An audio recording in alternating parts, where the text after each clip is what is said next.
Chapter 2068. Everyone suddenly understood. Jaina's face was full of surprise and admiration. You deliberately used excessive elements to blast those portals just to cause an overreaction in the Twisted Nether? A proud smile appeared on Duque's face. Yes. According to the intelligence of the Eridar twins, once the portal triggers a high-energy countercurrent alarm, the portal will automatically close and will not be able to open for the next 24 hours.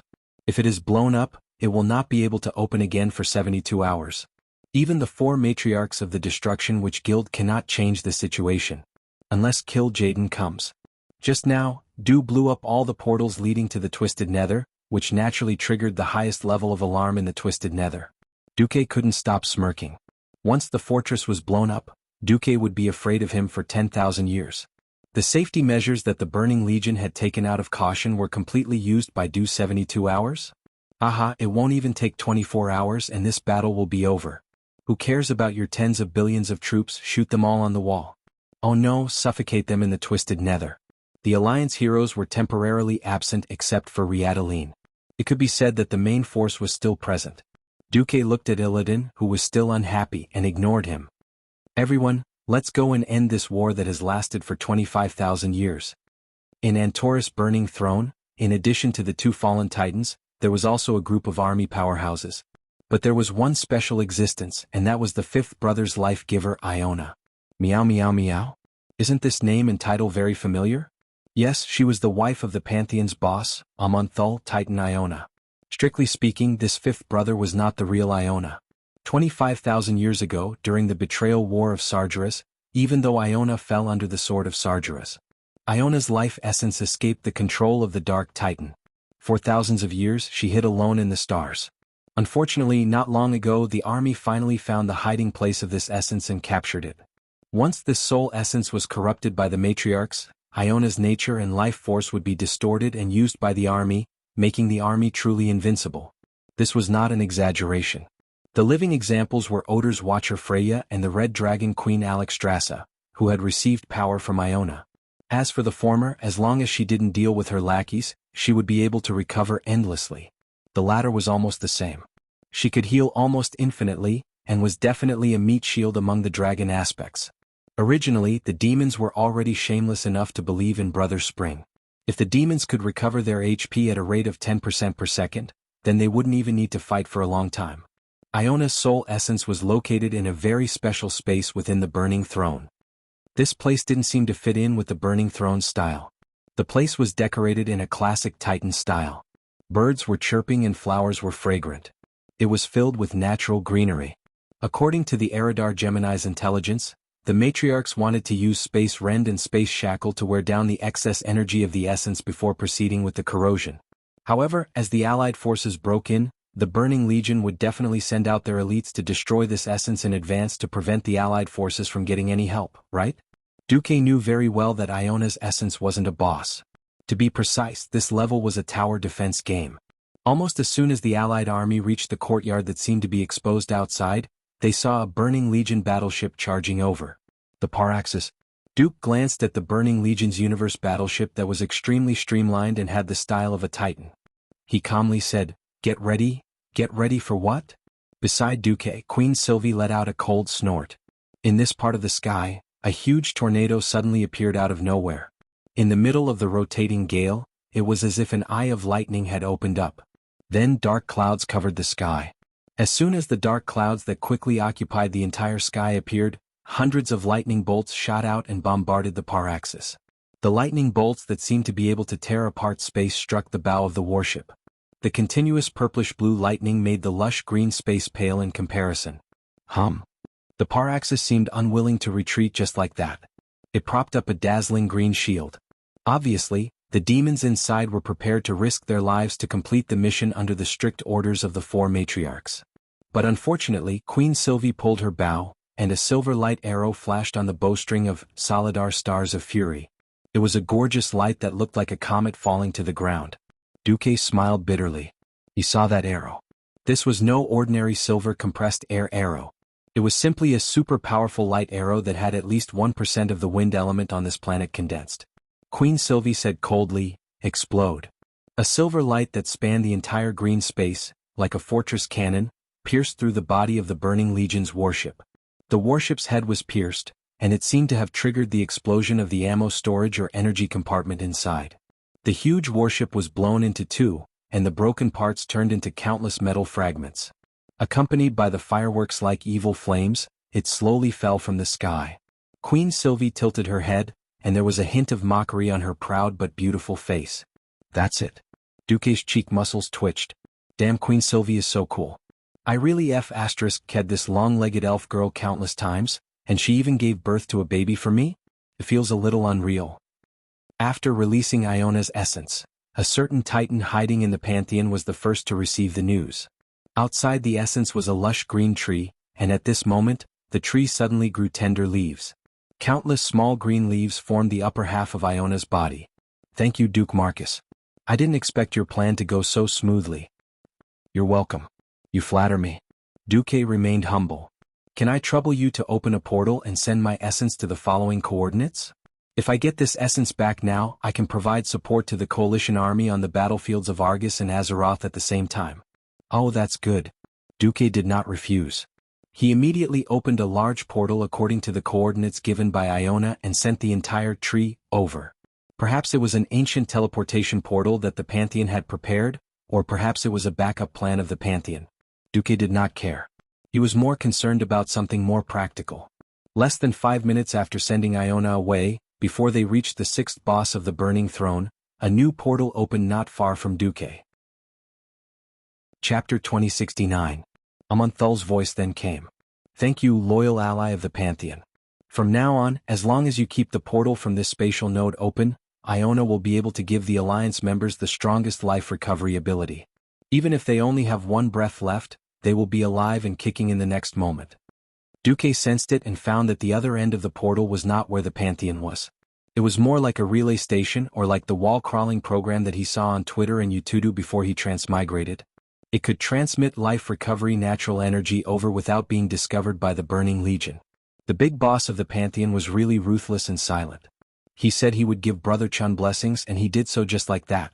Almost at the same time, the entire planet Azeroth felt that the Pantheon was a great fortress. If it was said that the large number of Titan creations joining the Allied army and the large distribution of god equipment made the Alliance feel that the Pantheon Temple was only at this level, then the following scene made them feel that the Titans of the Pantheon Temple were truly like gods. Suddenly, an emerald green natural energy hovered over the thousands of battlefields in Azeroth. Whenever any of the Alliance soldiers was injured on the battlefield, even if it was a fatal injury from being cut in half by a demon, a ball of green energy would instantly descend. Gotcha. The injured body was completely wrapped in a green stream of light, and the body that was split into two pieces was mixed back together like glue. In the next second, a living dead stood on the spot in a daze. His broken armor told him that the fatal injury he had suffered was not a dream. The demon opposite him was dumbfounded. Unwilling to give up, the demon clawed again. Slap. This time, the miserable Alliance soldier was torn from the left shoulder to the right abdomen. He died again. However, with Iona's god-level healing energy, it was really difficult to die even if he wanted to. With a whoosh, the Alliance soldier was resurrected again. He yelled as he picked up his weapon and fired at the demon. Impossible. This time, it was the demons who felt like they were going to collapse. Originally, having their reinforcements cut off was enough to make them panic. If they were to encounter the tens of millions of Allied troops who all believed in Brother Spring, how could they fight properly? Although the demons of the Burning Legion soon realized that they could still kill the feeble foes by blowing up the heads of the Allied army soldiers, how was it 10 times more difficult to inflict fatal wounds everywhere compared to having to blow up their heads? The Alliance command quickly announced that Duque had saved a ball of essence from the Pantheon Titan Iona. Iona had decided to use the power of this ball of essence to grant everyone a super strong recovery ability. Time is very limited. Everyone, please seize the opportunity and annihilate the demons in one fell swoop. Other than Mimirin's mechanical army, Odin's soul warrior Wagery, and Uther's scourge army, Iona's essence would be effective on any living being. The Allied soldiers became even more unscrupulous after being pumped up. In the Burning Throne, with Queen Sylvanas leading the way, Duque felt that his harem was a little restless. Jaina stood up. Duque, you've given me greater authority over the weave. I can control a lot of Argus frost elements. Now I have Iona's power to support me. According to the information provided by the Eridar twins, why don't you give the sixth to me? Tyrant also stood up. In that case, why don't you give the 7th to me? The 6th was the soul hunter Imenal. As the infamous lackey of the Burning Legion, Imenal could chase down his prey across the universe. With the help of various devices and traps, Imenal had never missed a bounty. And of course he did not intend to ruin his perfect record because of this recent business deal. The 7th was Kingaro's. The design ideas of all the army's war machines came from Kingaro's evil mind. Obsessed with making tools of slaughter, Kingaro's fused his body with the production equipment in order to produce more efficient machines of destruction. Following the orders of the army's Dark Master, Kingaro's hot genius brain came up with new superweapons one after another. For example, the Fell Reaver and the Fell Cannons were all his handiwork. In all fairness, the 6th and 7th were not too strong. Duque was completely speechless. He did not know when it started, but his harem seemed to have one more standard. There were too many girls with long breasts and perky butts. Want to join Marcus' harem? First of all, you have to be able to fight. What standard?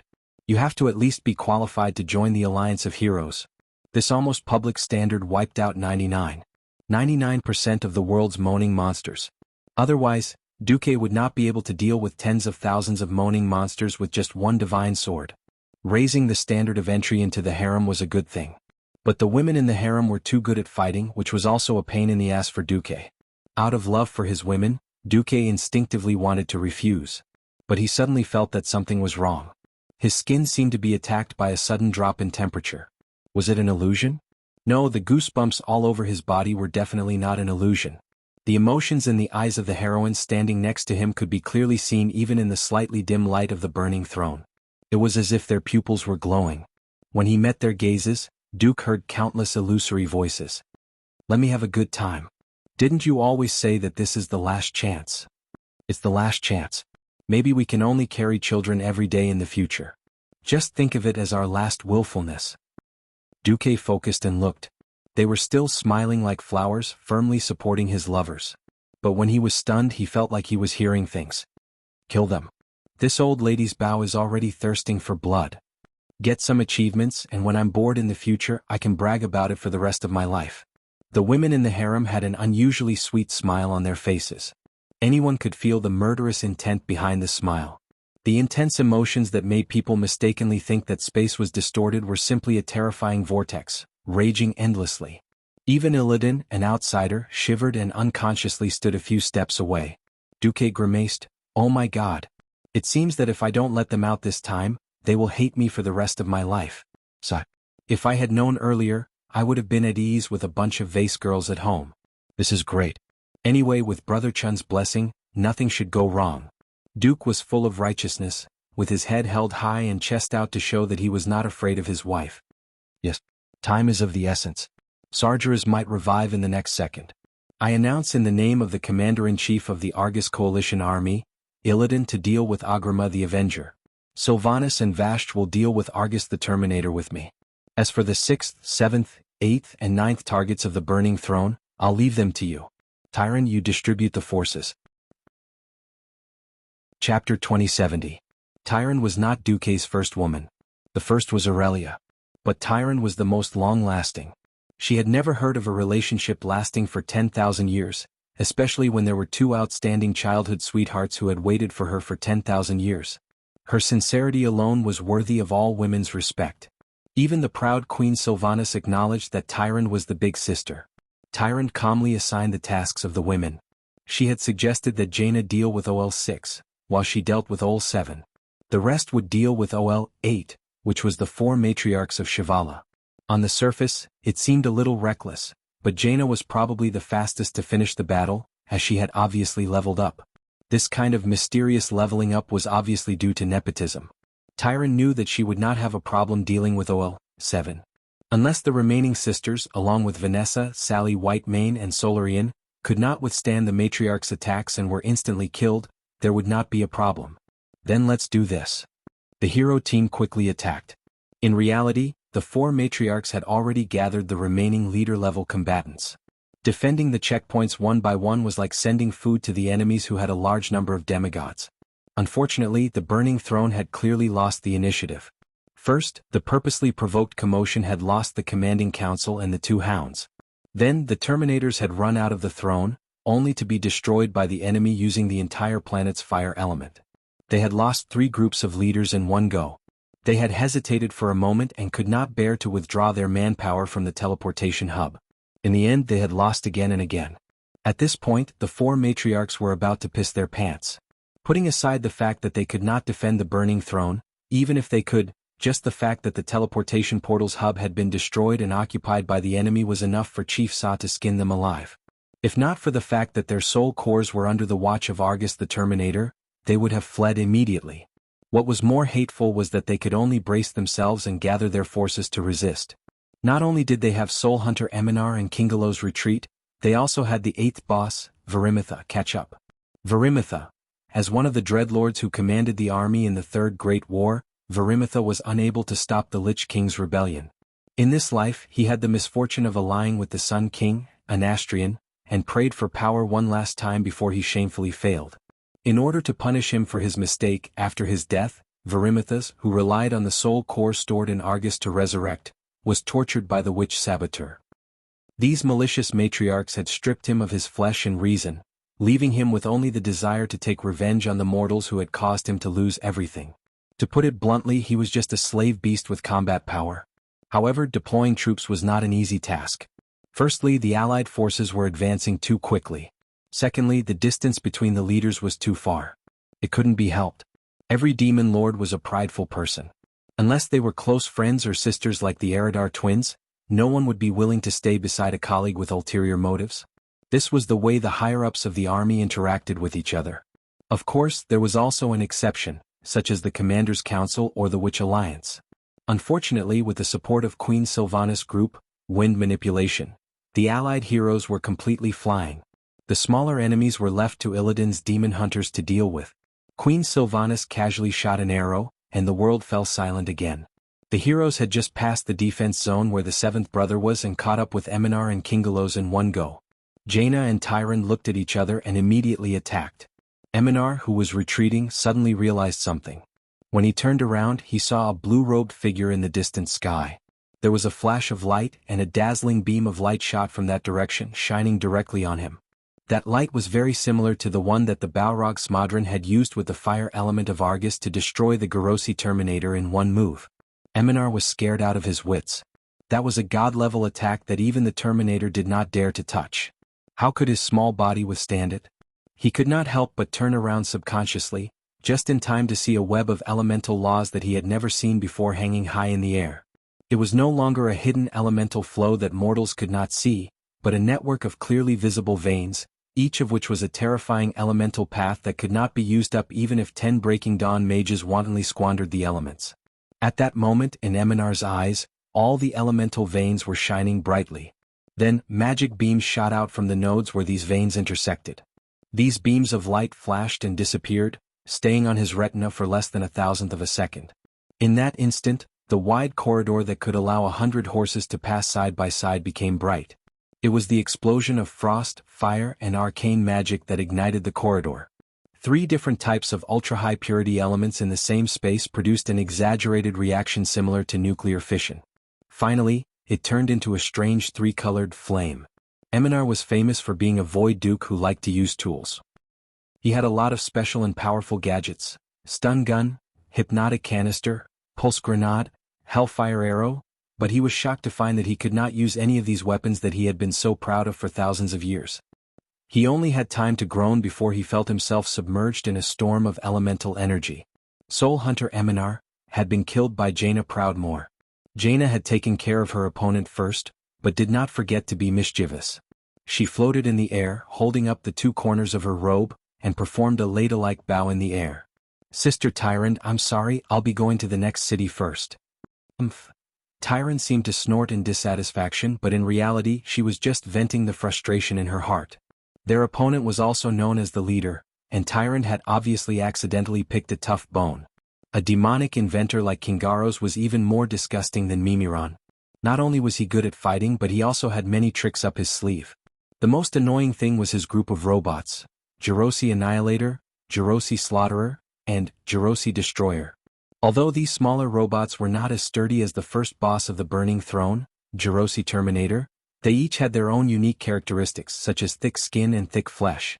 Kingaro's, on the other hand, had transformed himself into a metal monster. Chapter 2071. The Annihilator's flame missiles, the Slayer's burst attacks, the Destroyer's void energy blast. All of these attacks made Tyron feel like she was in a difficult situation.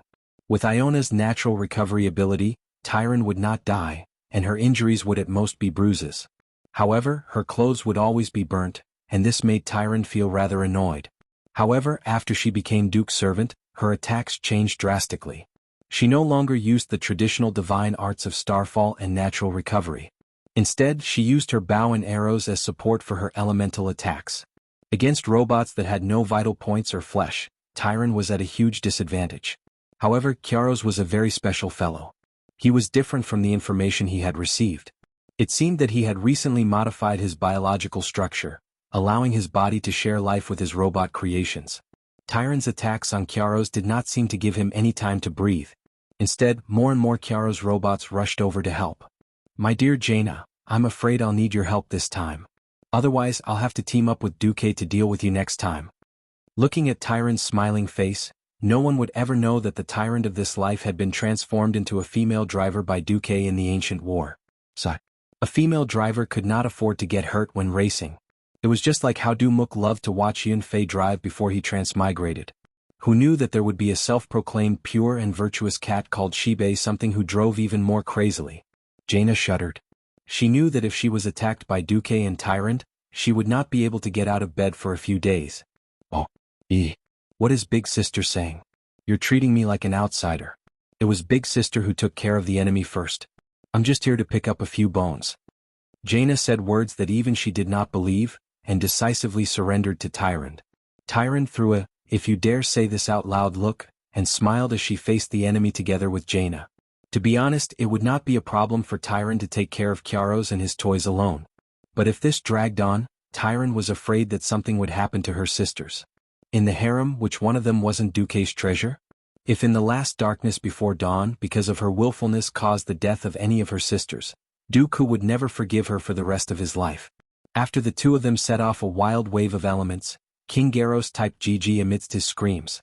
On the other side, the matriarchs of the Saboteur Witch Union did something that Duke did not expect. He did not know if it was a power struggle or a test, but they actually split up. Originally, the Burning Throne was a structure that connected all the way to the end. There were no forks in the road or shortcuts to speak of. When Duke, Illidan, Vashj, and Queen Sylvie rushed over, the four matriarchs actually hid in a branch road that was almost a dead end. Obviously, the matriarchs did not want to directly confront Duke and his gang. Instead, it was Varimitha's who was left in the Coven's room. Seeing the arrival of Duke and the other three, the once intelligent Dreadlord leader showed a fanatical expression. A long tongue nimbly rolled in his mouth full of sharp teeth, and the pair of huge bat wings full of holes on his back kept flapping. Apart from his huge size and appearance, he looked like a vicious dog that saw a bone. He rushed straight towards Duke and raised his right hand at the same time. Embrace of the Nether Spirit. It was a powerful dark magic of the curse element. Once an ordinary hero was hit by this, his life and soul would be forcibly transformed into shadow energy within a few seconds. While he was heavily injured, the curse would be passed on to another mortal victim around him. If one was not careful, this thing could cause the entire hero team to fall into a plague-like curse cycle within a minute, and finally die tragically while wailing in pain. Unfortunately, this former boss with no brains to speak of had found the wrong target to attack. Without waiting for Duque to say anything, Vashj was the first to rush forward.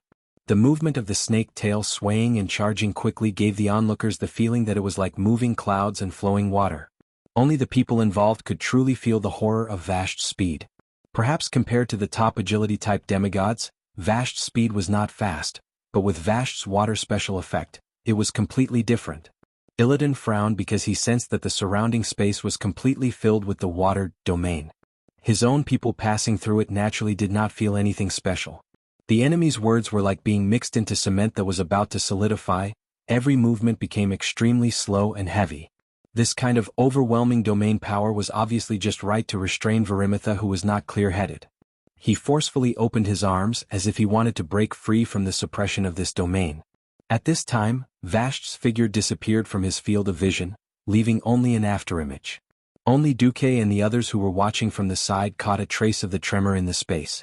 If this was the deep sea, then Vashti would be a hunter that had jumped up from the deepest part of the sea to hunt her prey. Both of Varimitha's hooves were suddenly wrapped up by a long green snake tail. By the time he reacted, his body had turned into a wooden stake that was tied up by the snake's tail over and over again. In the reflection of his fanatical pupils, a snake-haired female figure appeared. A bow that was stretched to the extreme with 2 cold water elemental arrows on it, pressed against his eyelids at 0 distance. There was nothing he could do. He could only watch as the sharp arrowheads filled his entire field of vision. It was not until his vision turned pitch black that Varimitha, who had almost lost all consciousness, heard the sharp, ear-piercing sound of the bowstring. Thump. The former leader of the Dreadlords, Varimitha, had fallen once again. As expected, Duke Marcus, who had once caused the most terrible loss to the army, is not someone we can stop. Just leave them to the last 2. Even if they degenerate into watchdogs, a Titan is still a Titan. The matriarchs whispered among themselves, shocked and laughing evilly. The supreme power represented by the word Titan was something that mortals could not understand or look up to. Furthermore, in the past 25,000 years, the 2 Titans of Argus had never been truly tested. Only Titans can deal with Titans. This concept had already been deeply rooted in the hearts of all existences in the universe. However, they could let Duque and the others in, but they could not ignore the mortal heroes who would arrive later. Ah, mortals, pay the price for your blasphemy against this great temple. We will torture you well. I hope you can be as strong as the Titans. We can torture you for 1,000 years. The 4 matriarchs screamed and laughed maniacally as if they were in a carnival. Who knew that the frosty heroines would directly send a ray of light to the matriarchs? A long and narrow sword light that cut through the darkness. Chapter 2072. Mother of Flames. Nora's expression changed. A translucent wind blade grew larger and larger in the depths of her pupils. She used both her arms to cast Flame Strike. The ground in front of her was covered in flames, but the blade was not moving forward. It was light and agile.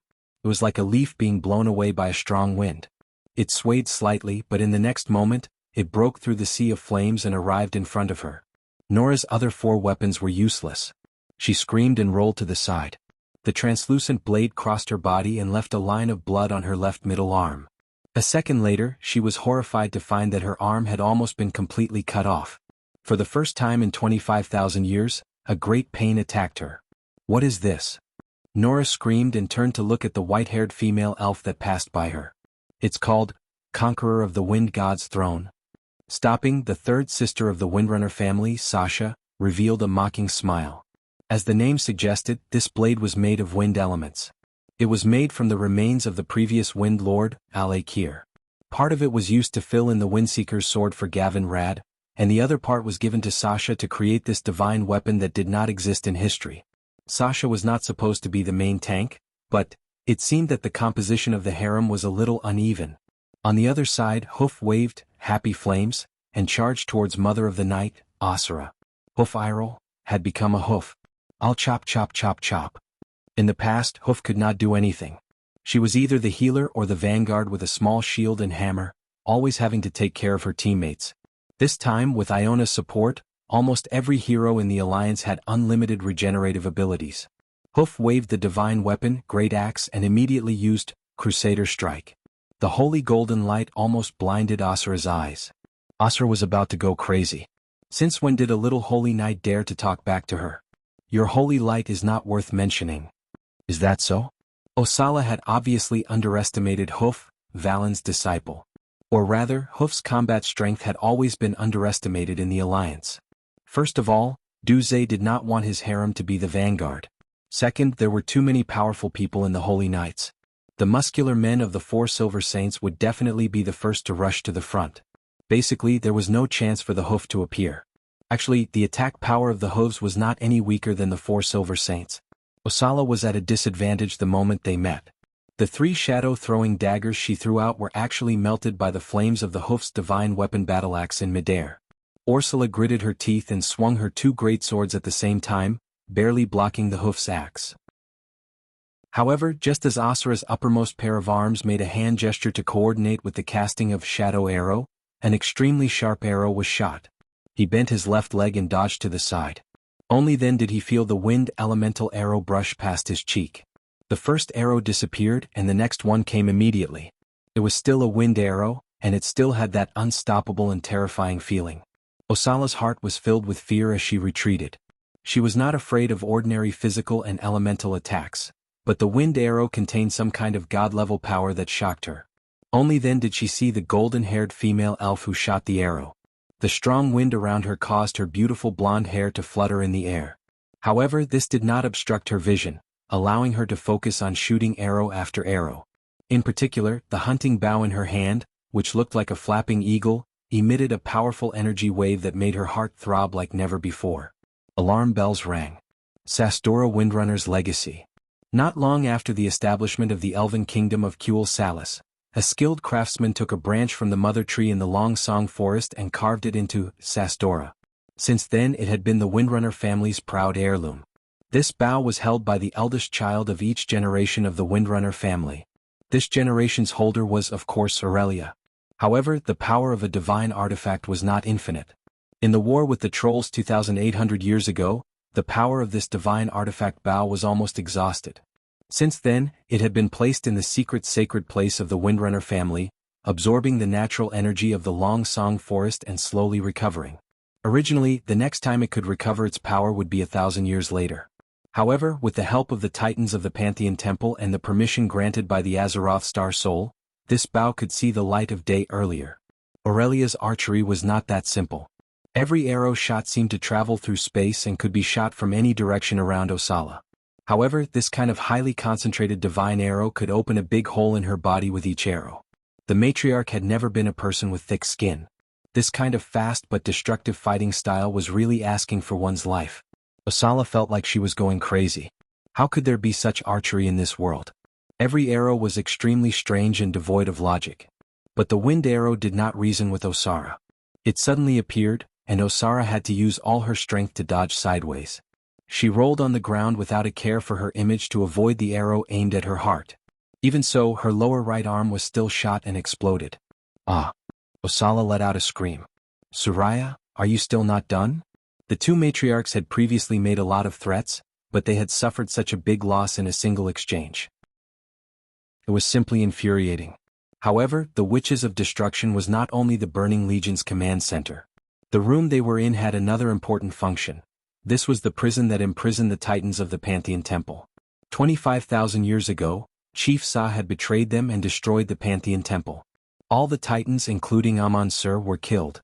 It was not entirely correct to say that the Titans were dead because the Titans themselves were very special existences. The body and the soul could be two different things. Some of the souls ran away. They drove a huge spaceship called the Pantheon and hid in a hidden space crevice in a corner of the universe. The Titans' corpses and some of their remnant souls were imprisoned by Sargeras. After going through an extremely evil ritual, the Titans, who had shrunk in size after refinement, became pitiful prisoners. Other than helping kill Jaden command the entire Burning Legion, the four matriarchs would usually happily play S&M games with the Titans, using endless pain to torture these Titans, finally forcing them to fall and form a dark pantheon. Chapter 2073. The war between the Burning Legion and Azeroth had entered its final stage. In order to destroy planet Azeroth, kill Jaden alone was no longer enough. Sargeras, the army's highest combat power, had to enter the battlefield. Sargeras' resurrection was in its final stage. If Sargeras resurrected first, with his omnipotent abilities, he might be able to rush back and block Duque and the others at the Burning Throne. On the other hand, Duque and the others had already fought their way to the end of the Burning Throne, facing the four matriarchs and two fallen titans. For 25,000 years, due to the lack of souls and bodies, the Pantheon couldn't be activated normally at all. It had become a name with no substance. Once the Allied forces successfully raided planet Argus and rescued all the imprisoned Titan souls and bodies, the Pantheon's combat power would undergo a fundamental change. From providing indirect assistance, they would become the strongest combat power that could directly participate in the battle. Even if it was a shrunken version of their bodies, if Amon, Thul and the others could use half of their combat power, they would be able to take care of Sargeras, who had forcibly resurrected on Azeroth with his remnant soul and clone corpses. This was undoubtedly a mutual destruction. Let's see whose home would collapse first. Now no one could say for sure who would have the upper hand. In the tomb of Sargeras on planet Azeroth, Kill Jaden couldn't take it anymore. Even a brave woman was afraid of taking turns. Moreover, the ones taking turns weren't the 25-foot men in the game, but a group of super powerful people who were not much weaker than him. Almost all of them had the template of a boss. Among them they were either Titan Guardians or demigods. Even the mere mortals in the Eyes of the Eggs were mostly veterans who had experienced the 20-year war and killed a bunch of demigods and great demons. The Gemini twins, who had been completely taken advantage of by Duque and Eridar, realized in despair that once they made a move, they wouldn't reveal any of their moves. The group of mortal powerhouses had already made their moves. Then the Titan Guardians rushed forward to fight. Come on. A head-on confrontation. Those who didn't fight head-on were idiots without balls. Whether it was Odin, Tarim, or Hodir, they were all the same. Unfortunately, Kill Jaden could not bypass these big guys and kill Freya, who kept healing from behind. As the portal closed, the Void Dukes around him fell one by one, and Kill Jaden's condition worsened. His injuries continued to accumulate, and he had less and less time to cast spells. However, the silent and instantaneous shadow magic was not powerful enough to kill these Titan Guardians. As soon as they finished vomiting blood, Freya's healing spell healed them.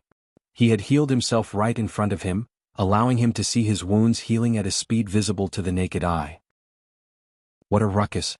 How could they fight like this? Without a choice, Kill Jaden, who was unwilling to die just like that, finally used his last trump card. He secretly extracted mana from the mana pool that had been used to revive Sargeras to replenish himself. I'm doing this for the resurrection of our great leader. If I die, no one will protect Master Sargeras while he's casting the spell. As a fallen titan, he's so strong. It doesn't matter if he loses some magic power. Kill Jaden was a sinister guy. He was not a brute like Archimonde. Between self-preservation and loyalty, he quickly made his choice. It looked like Kill Jaden was on steroids, or maybe it was the final radiance of the setting sun. He suddenly became 2 levels stronger. All kinds of big moves were thrown out as if they were free, and for a moment the allied forces were in chaos. On the Burning Throne's side, while Duque's harem was beating up the matriarchs, Duque and the others at the front finally met the fallen Titan Agrama. As soon as they entered the hall, an impassioned voice that was as hot as flames came crashing down on them. Just the fire element contained in the voice alone was enough to turn a normal low-level Void Duke into charcoal. Stop. Intruder. Other than the great Master Sargeras, no one is allowed to enter here. Looking up, they saw a 100-meter-tall flame giant. The outline of every muscle on its dark, stony body was separated by blazing lines of flames. The extremely heavy metal armor only covered less than half of its body. Its chest, thighs, and upper arms were not armored. The armor was more like a decoration. The huge winged helmet was shaped like a bull's horn. In the T-shaped front of the helmet, one could see a pair of flaming eyes that shone with golden light. When it stepped forward, it felt like the earth was shaking. What a fallen titan. How majestic. However, it was only majestic. Duque looked down on this guy. A fallen titan that could not contact the planets and universe to obtain external power was not a true titan.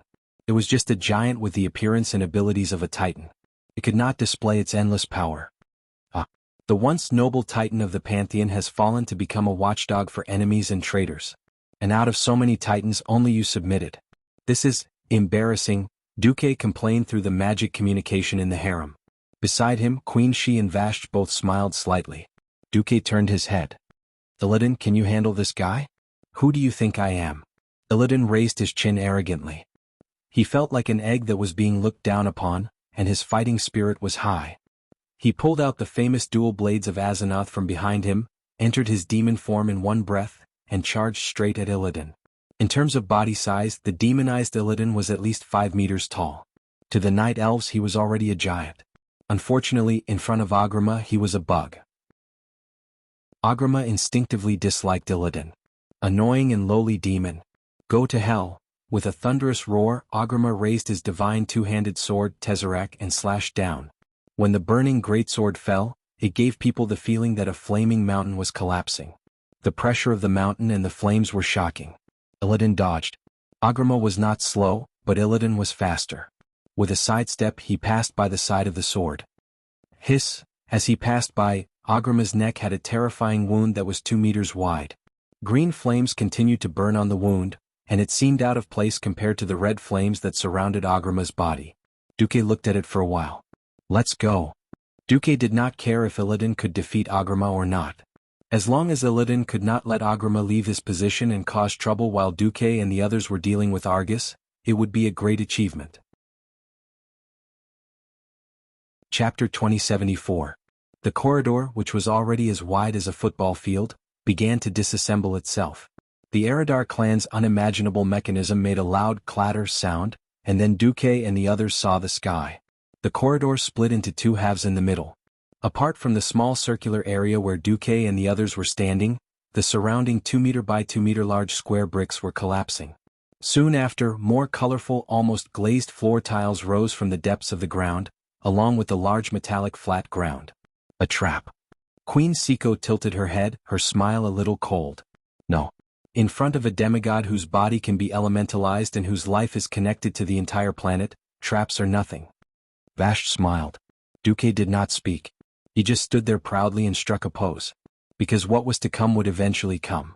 The other party was more anxious than they were. Argus the Silent Destroyer had arrived. With an aura that could split the heavens and earth apart. Almost every step he took caused the entire ground to tremble. Argus, who was guarding Shaman's lair, could have been a quiet Titan handsome man, waiting for challengers at the final checkpoint to deliver themselves to him. Unfortunately, Duque's special strategy of stealing the planet's elementals had forced Argus to be restless. Duque did not want to split his forces and let his harem deal with the matriarchs. Of course, he hoped that all the bosses would stay in their own territory and be defeated one by one. The Burning Legion was no fool. If Duque had not split his forces just now, it was very likely that everyone would be stuck at the destruction which Guild's home ground for the final battle. Duque led his men in a frenzy and managed to separate the matriarchs, Agrima and Argus. However, the Argus in front of him was too huge. He was at least 1,000 meters tall. Duque was displeased. Yo, I don't like to look up to other beings. All the big guys who dared to stand in front of me as enemies ended up lying on the ground. You will not be an exception, Duque said calmly. You. Argus the Silent Destroyer had wanted to curse angrily, but his expression suddenly changed. The surrounding elements changed. Countless elemental vortexes of various sizes suddenly appeared around his gigantic body.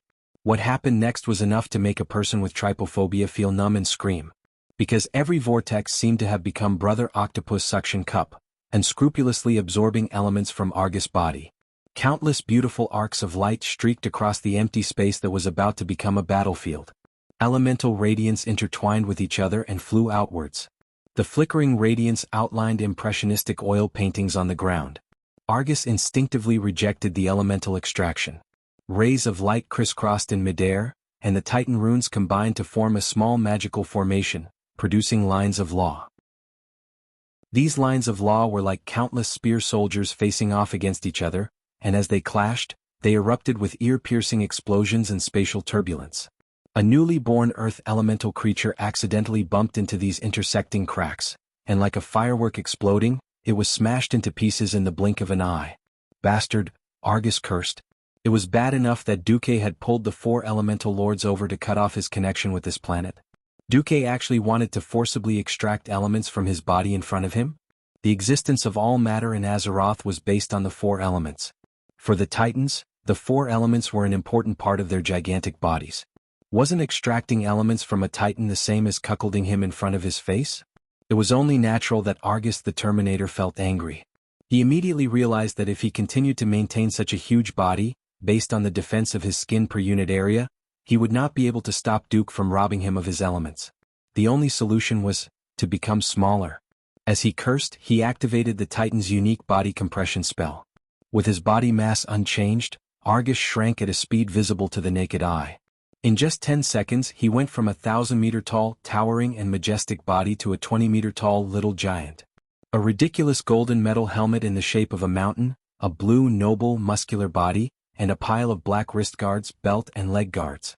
In a sense, Argus the Terminator looked like a blue-skinned version of the Spartan warrior. While his body's density increased exponentially, his magic defense also reached an astonishing level. But Duque said, "Yes, that's good." Damn, this tone is clearly lecturing his own grandson. Duque's laughter made Queen Sylvanas and Vashj, who were next to him, burst out laughing.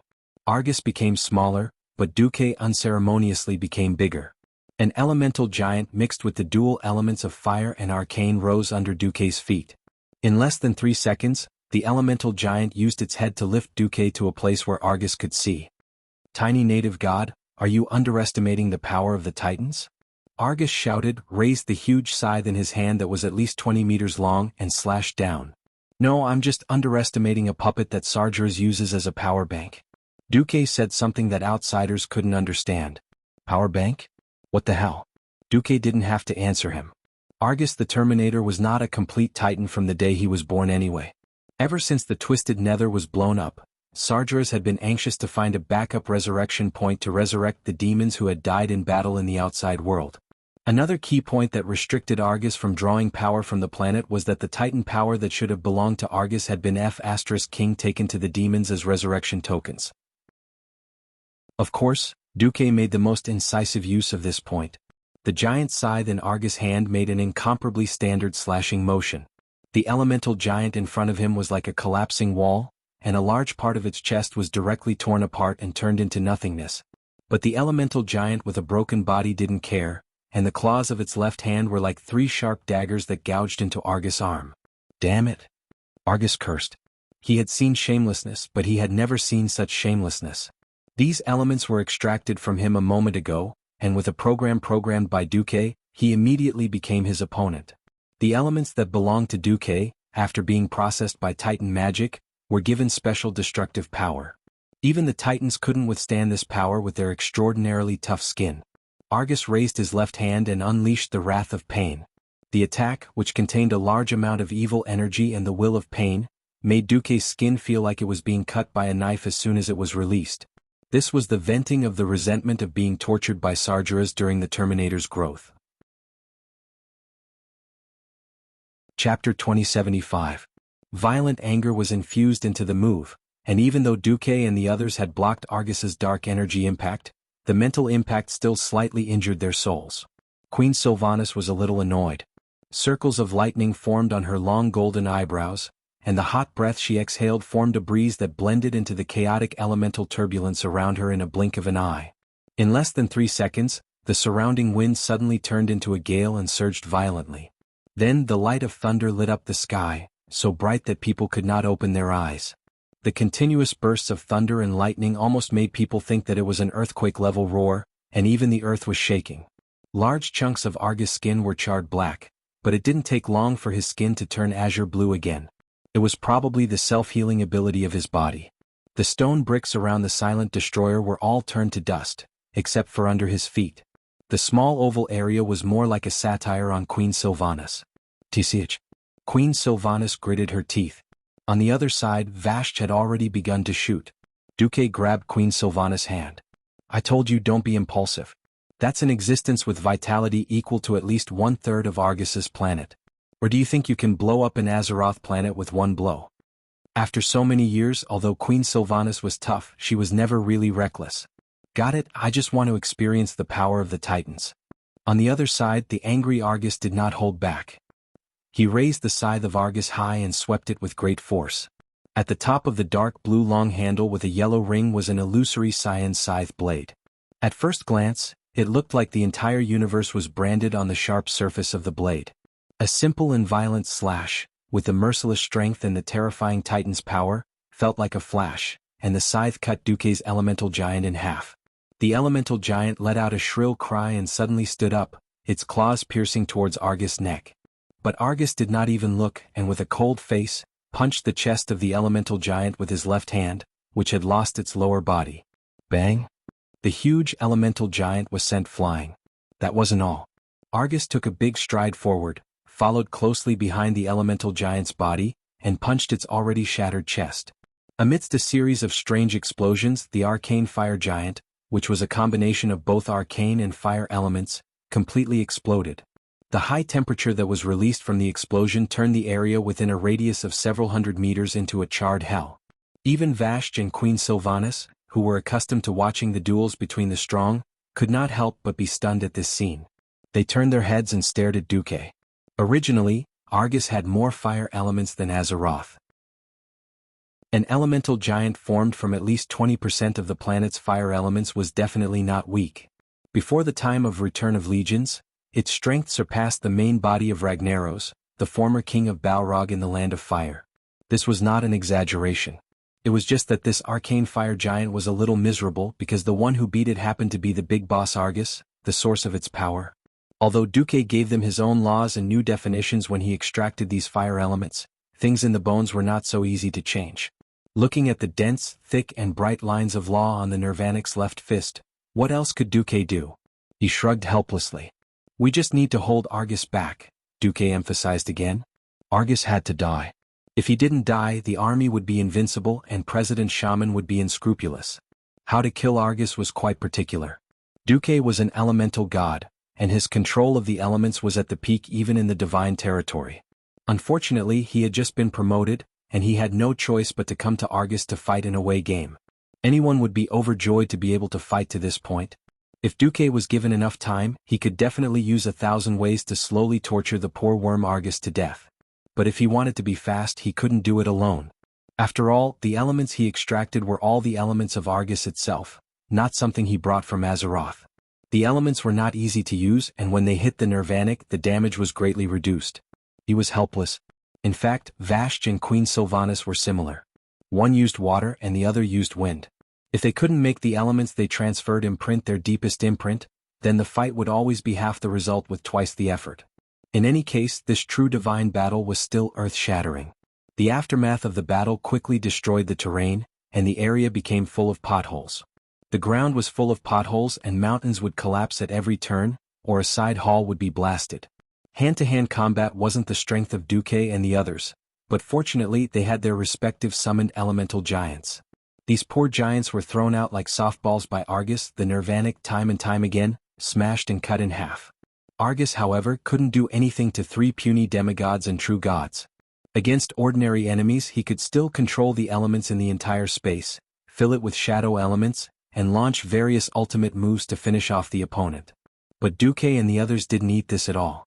Because this was basically Argus insulting himself.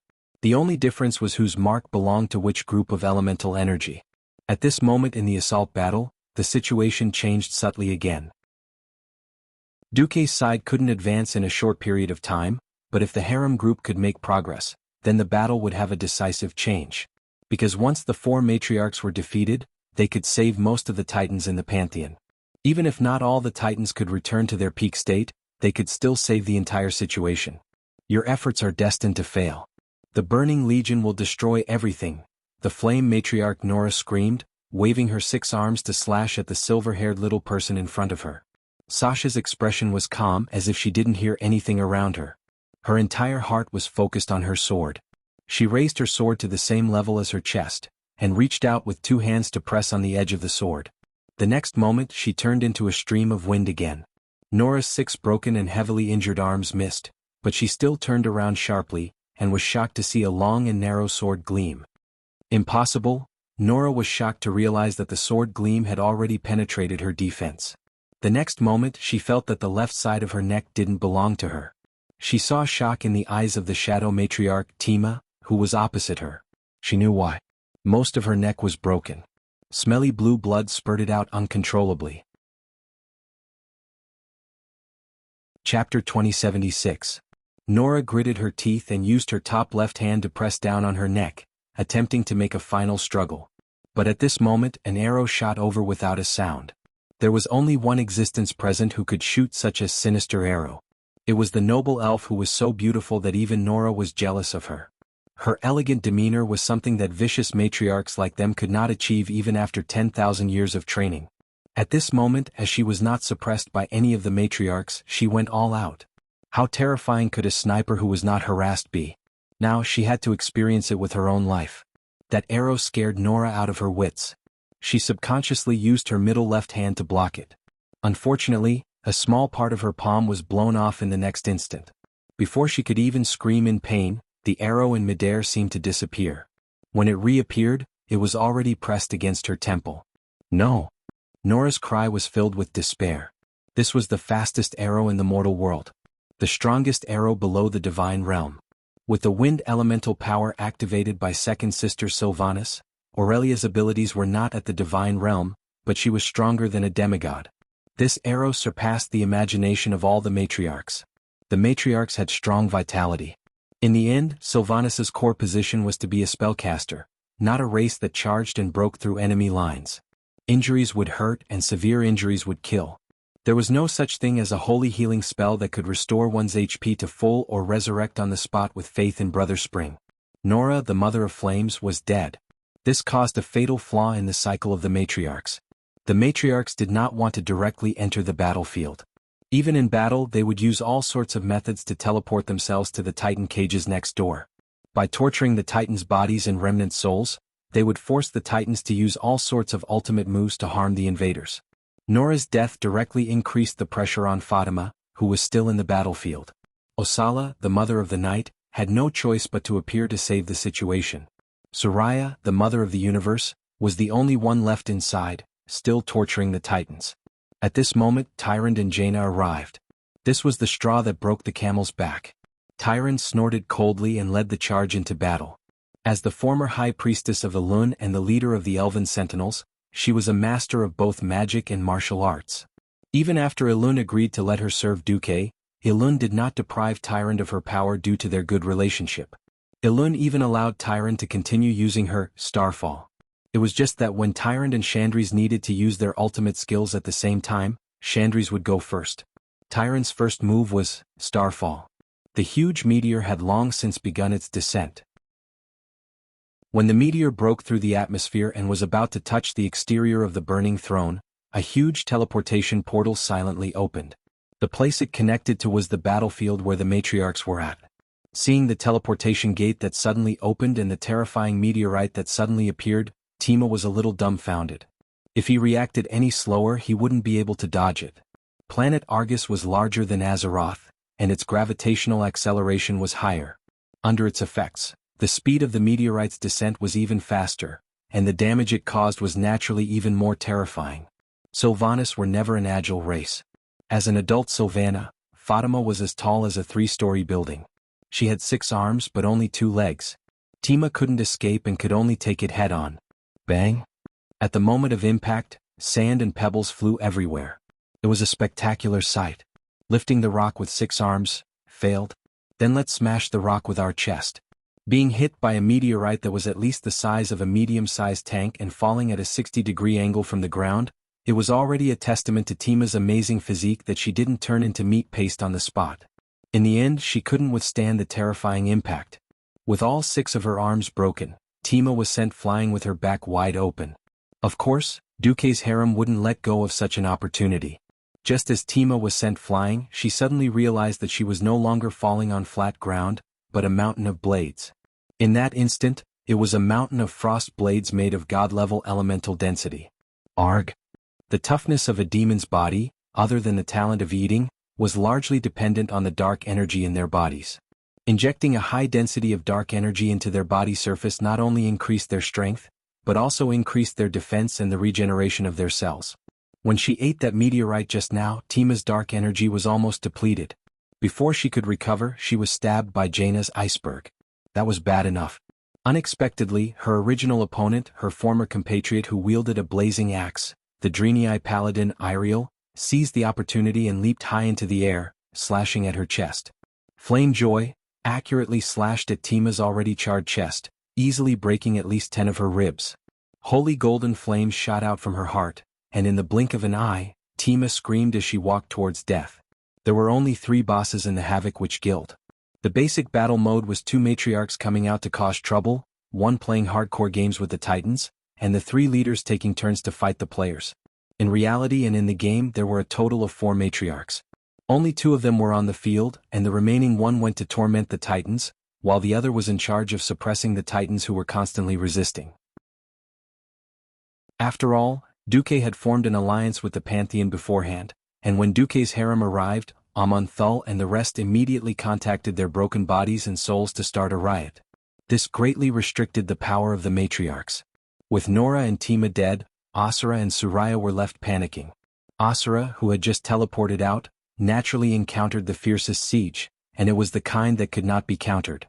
Hoof and Sasha were blocking in front, Tyrande, Jaina, Elucia, and Aurelia were attacking wildly in the middle, and Kalia was healing at the back. Soraya, who was inside, was also in trouble. Suddenly, a huge palm grabbed Soraya's left leg. The moment the Mother of the Universe saw, raging roar Gorgan's eyes turn from pain to clarity, she immediately realized that all three of her left arms were being grabbed by Kaz, Garoth. Dreamweaver, Noganon and Supreme Father Amonthal were also there. The four Titans' main souls had obviously contacted their broken bodies and souls, and 1, 2, 3, all attacked the evil matriarchs that had tortured their broken bodies and souls for a full 25,000 years. When Tyrant and the rest quickly defeated Asura and rushed to the next room, they found that Suraya was already dead. 6 arms, 2 legs and a head had all been forcefully torn off using different methods. Disregarding Savala's original appearance and the blood on the ground, she really did look like a huge female stick. Chapter 2077. In any case, that scene was rather tasteless. Inside, Thul slowly removed the last shackles on his body. The Father of the Gods did not care about the suppression of the 4 matriarchs. Over the past 25,000 years, the ones who had truly suppressed them and regained their bodies and souls were Sargeras, Kil'jaeden, Archimonde, and Argus the Nirvanic. As long as these evil figures were around, even if they were temporarily freed, they would only gain a short period of freedom before being suppressed again. Thul and the others would definitely not do such a thankless thing. Don't think that the Titans were so noble and did not have a temper. After being tortured for so many years, even Buddha would have a temper. The fact that they did not kill the 4 matriarchs and revive them before killing them again was already a testament to their moral integrity. With a light wave of his hand, Suraya and the corpses of the 3 matriarchs disappeared without a sound. They turned into dust and disappeared in the hot, turbid wind of the burning throne. Thul was very careful. He had only injected a little of his soul to activate the remnant body and soul. With another wave of his hand, the battered body had already donned a set of blue robes. From the looks of it, he was once again the noble and supreme Father of the Gods. Thank you, mortal heroes. Now the final moment has arrived. Sargeras is about to revive on planet Azeroth. We must hurry back to the Pantheon.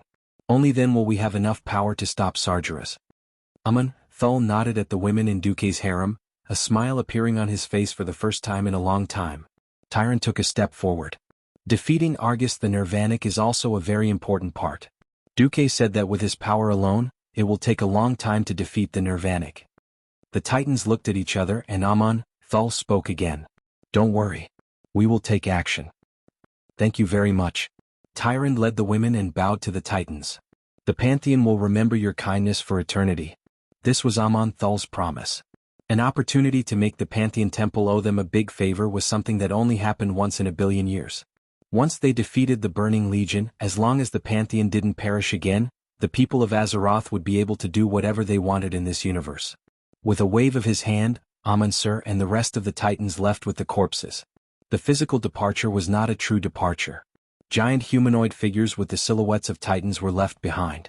They looked a little like the observer Duke had been dealing with, Orgulon. There were dozens of miniature stars twinkling inside the humanoid figure. It was the compressed power of the star.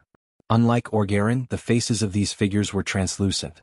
It was easy to tell if they were Thul or Noganon. Let's go. Wake that good-for-nothing up, Cosgrove spat. Yes. Amon-Sur nodded. Another teleportation door opened beside them. This time Aona, the life bestower, sent in an astral soul clone. The good-for-nothing that the Titans were talking about was naturally Agrama, the Avenger who had been tortured into confessing and surrendered to Sargeras. Agrama was a male Titan. During the time of the Pantheon, he had bronze skin wrapped under a golden robe. He used to be Sargeras' adjutant, filling the empty position after Sargeras left and becoming a member of the Pantheon. His duty was to fight against the Burning Legion and the corruption of the demons. Although he had never shown his emotions, he harbored a strong hatred and anger towards Sargeras' betrayal. Unfortunately, emotions were very complicated. The opposite of hatred could be love. The other Titans had resisted for 25,000 years and never truly surrendered. He was the only one who surrendered. This was really awkward. Other than the Pantheon dealing with Sargeras, Agrama also had to convince him to abandon the dark side and join the light side. Oh. With his fists, of course. On the other side, Illidan was in a sorry state. In the original history, as the true son of light and darkness, he carried the hopes of the entire village. Oh no, he carried the hopes of the entire Night Elves if they failed to resist the Burning Legion. For 10,000 years he lived like a villain, but he never lost his moral integrity. He was completely different from a certain Du who had a harem all over the world under the banner of a hero. In the original story, Illidan was very strong. Although he wasn't a proud dragon, his power was at least at the peak of demigods. Unfortunately, he didn't know if Du Mok had taken away his dream lover, but at the same time, his luck was also taken away. Illidan's pride was still off the charts, but his power couldn't keep up, and the opponents he chose were a little bad. After Avenger, Agrama fell, his power was reduced to that of a dog. The problem was that he used to be a professional demon slayer. His body was covered in flames, and ordinary people would be burned to death if they came within a kilometer of him. Illidan had a heart like the holy light, and he was a good person deep down, but his body and power were of the demon bloodline. When they fought, he was quite restrained. He and Agrama were in a state where they were almost defenseless against each other. Illidan's speed was not something that Agrama could catch up with. Almost every time Illidan flew, he could leave a deep wound on Agrama's huge body. Similarly, Illidan could only endure the damage from Agrama's aura of fire. He also had to dodge Agrama's 3 attacks. Oh my god. F***CKU. What the F***CK? Oh no. It should be Tesseract Sword Technique, the 5-hit combo. Although he did not know if this was what the Silent Avenger was saying in his heart, the 5-hit combo only had 3 moves. They were Enemy Destroyer, which had a cone-shaped area of effect, Flame Rend, which originally needed a group of people to share the damage, and Scorching Storm, which bombarded the entire area. Every move of the huge 2-handed greatsword was earth-shattering. The originally flat ground of the hall was all built with high-hardness Argus bricks that were soaked with dark energy. Every stone here only needed to be slightly infused with intelligence to become a powerful Hellfire elite. Even such a solid ground was easily flipped into the air like sand on a beach. 1 Enemy Destroyer, and the cone-shaped area of effect that was larger than a basketball court instantly lowered the altitude by 10 meters. 1 Flame Rend, and the pillars that were thousands of meters away were instantly pulverized. Not to mention Scorching Storm, that ultimate move that turned the entire hall into a purgatory. Even the demons who were said to be the most adaptable to heat and flames could not withstand it. At that moment, a few huge shadows suddenly appeared at the entrance of the hall where the two were fighting. Amun-Thul's avatar stood at the entrance, his eyes filled with holy light and a peerless aura. Wake up, Agrama. It's time to punish the traitor. Chapter 2078. Kill Jaden. Your little tricks are useless. You won't be able to buy us much time. Odin's loud voice shook the entire tomb. Norganon's hands glowed with a dazzling blue light. When the mysterious Titan rune circle unfolded beneath Norganon's feet, it quickly transformed into a special divine power that surged towards Agrama. Agrama's main soul's doppelganger immediately plunged into the corrupted, tortured, and fallen Agrama's body. Wake up. Let us face the real enemy together. After a burst of flames that resembled a volcanic eruption, Illidan suddenly realized that there was a huge teleportation door next to Agrama. Tesseract, Flaming Flare. You injected your dark energy and I used holy light to expel it out. Agrama's body was like the sun, shooting out terrifying flames that could burn everything. That's right, because the Avenger's obsession was too strong, the matriarchs made a little cognitive distortion to make this soul think that he was guarding the Pantheon.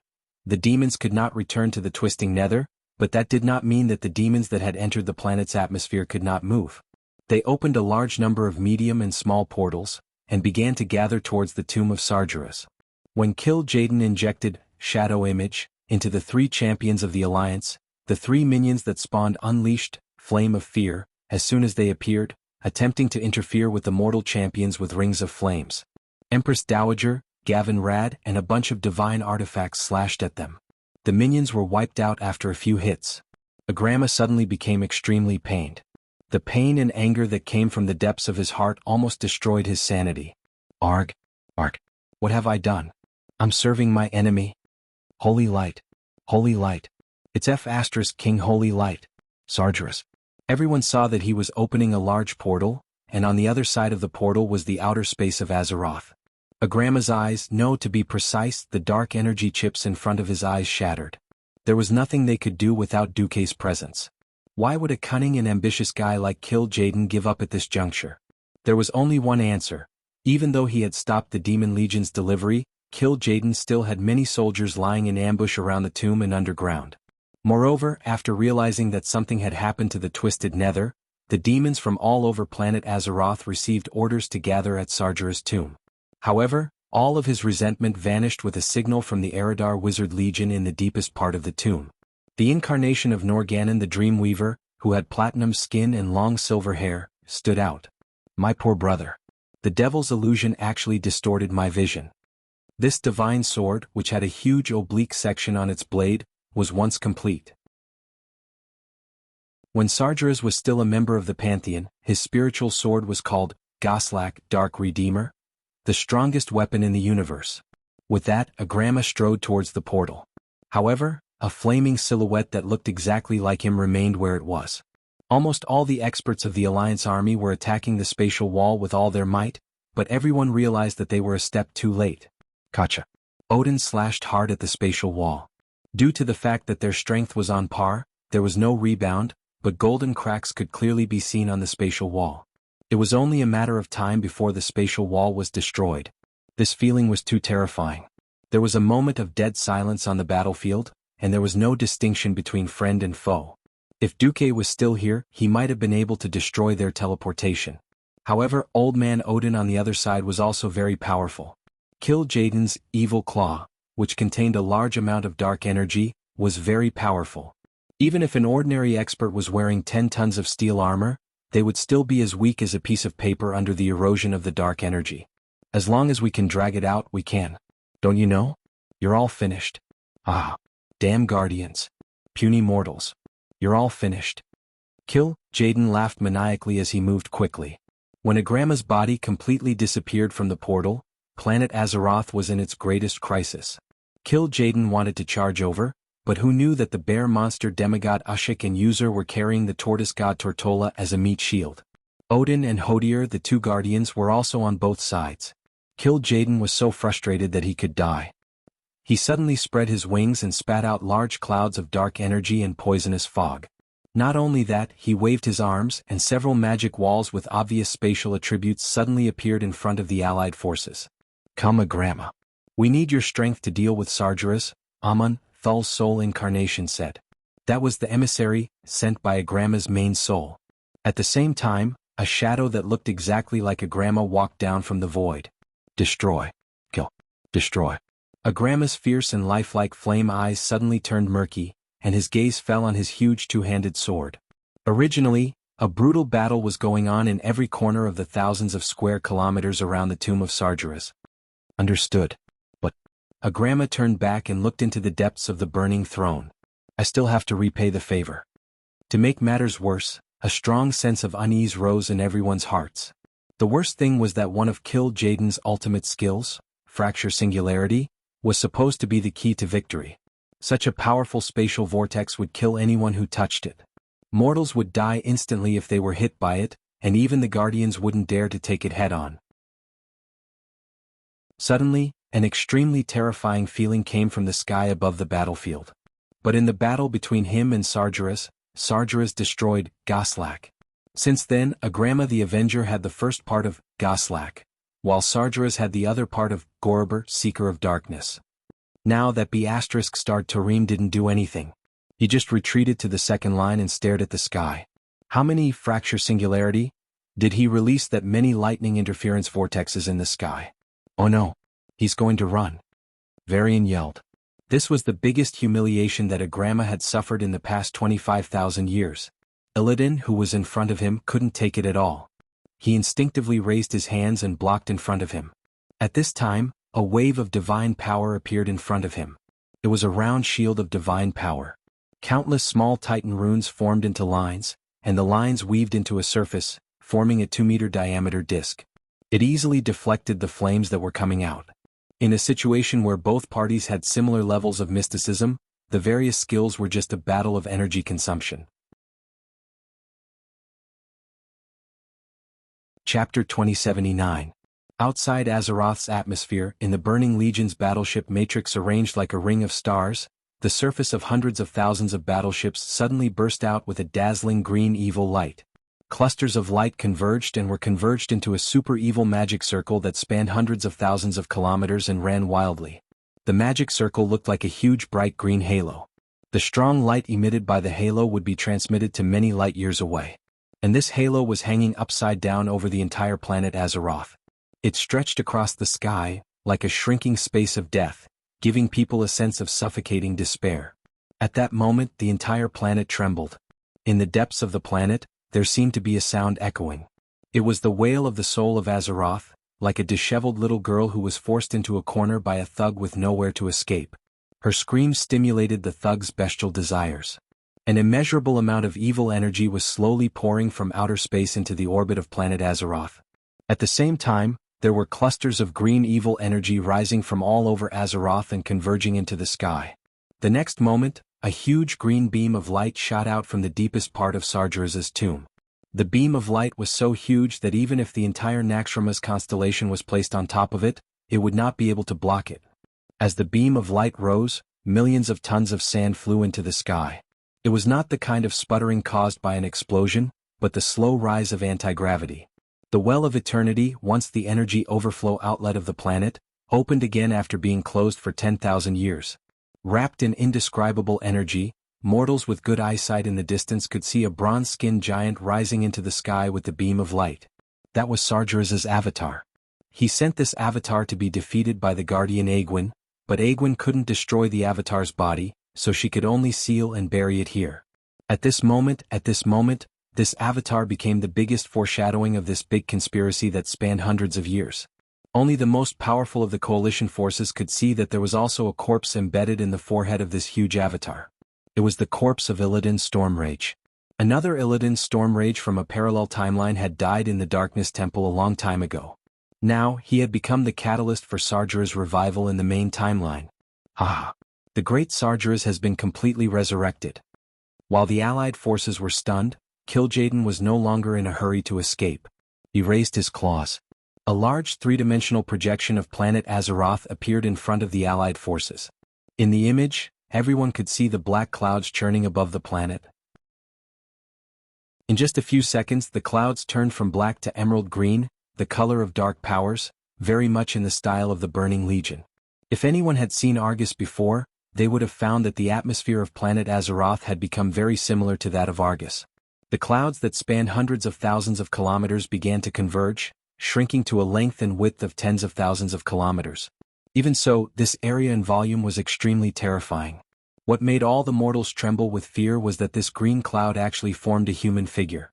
A few seconds later, from the perspective of outer space, one could see that his figure was that of a demon.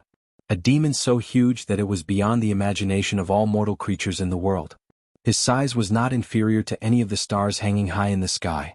Even if he was crouching on a large planet like Azeroth, he could still cover more than 1/3 of the sky.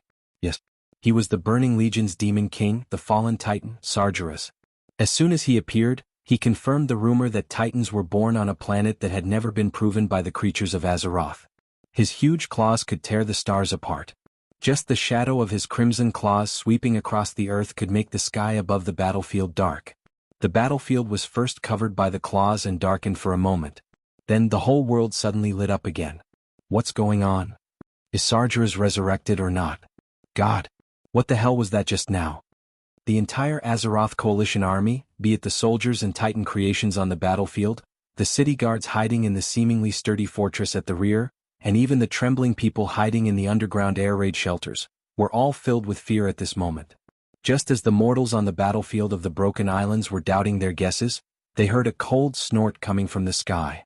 The sky darkened again, and every cloud was dyed with a blazing green color. First, a strange crimson color covered the sky. Then a sparkling green flaming eye opened in the clouds. Sargeras. His face alone was already bigger than the entire Broken Islands. If it weren't for the fact that they were observing from the depths of outer space, the mortals wouldn't even have the chance to see his ominous crimson body and the pair of demonic wings that truly covered the sky. Oh my God! Is this the fallen titan? The titans are so huge? The giants we saw in the past weren't even comparable to ants. I thought that the real titans were just a legend. Such a monster, can we really defeat him? Be it the people or the soldiers, in the face of such a huge and unimaginable existence, it was normal for them to doubt their lives and feel despair. To be able to fight against a 5-story tall hellfire, a 10-story tall demon, and a 20-story tall fell mech, This was already a great achievement that the intelligent beings of Azeroth could barely muster up the courage to do after more than a decade of guidance from the Alliance. One had to know that 36 years ago, the Alliance was just a weak organization that couldn't even deal with a mere million orcs and was almost wiped out. After experiencing 3 battles at the Dark Portal, natural disasters and ancient gods, the psychological endurance of the Alliance people became a little stronger. However, against such a planetary-level monster, the largest main cannon of the Alliance's fortress was destined to be ineffective. As if to confirm the mortals' fears, Sargeras, who was above the atmosphere, extended his demonic claws towards the Azeroth sky fortress that had been the protection of the mortals since the Legion's return, the city of Condors. Although the sky fortress had started to evacuate as soon as Sargeras appeared, according to Duque's instructions, there were still a few existences that weren't willing to just give in. The fortress quickly opened up a hole, and a bunch of light cannons that had once struck fear into the hearts of countless demons shot out.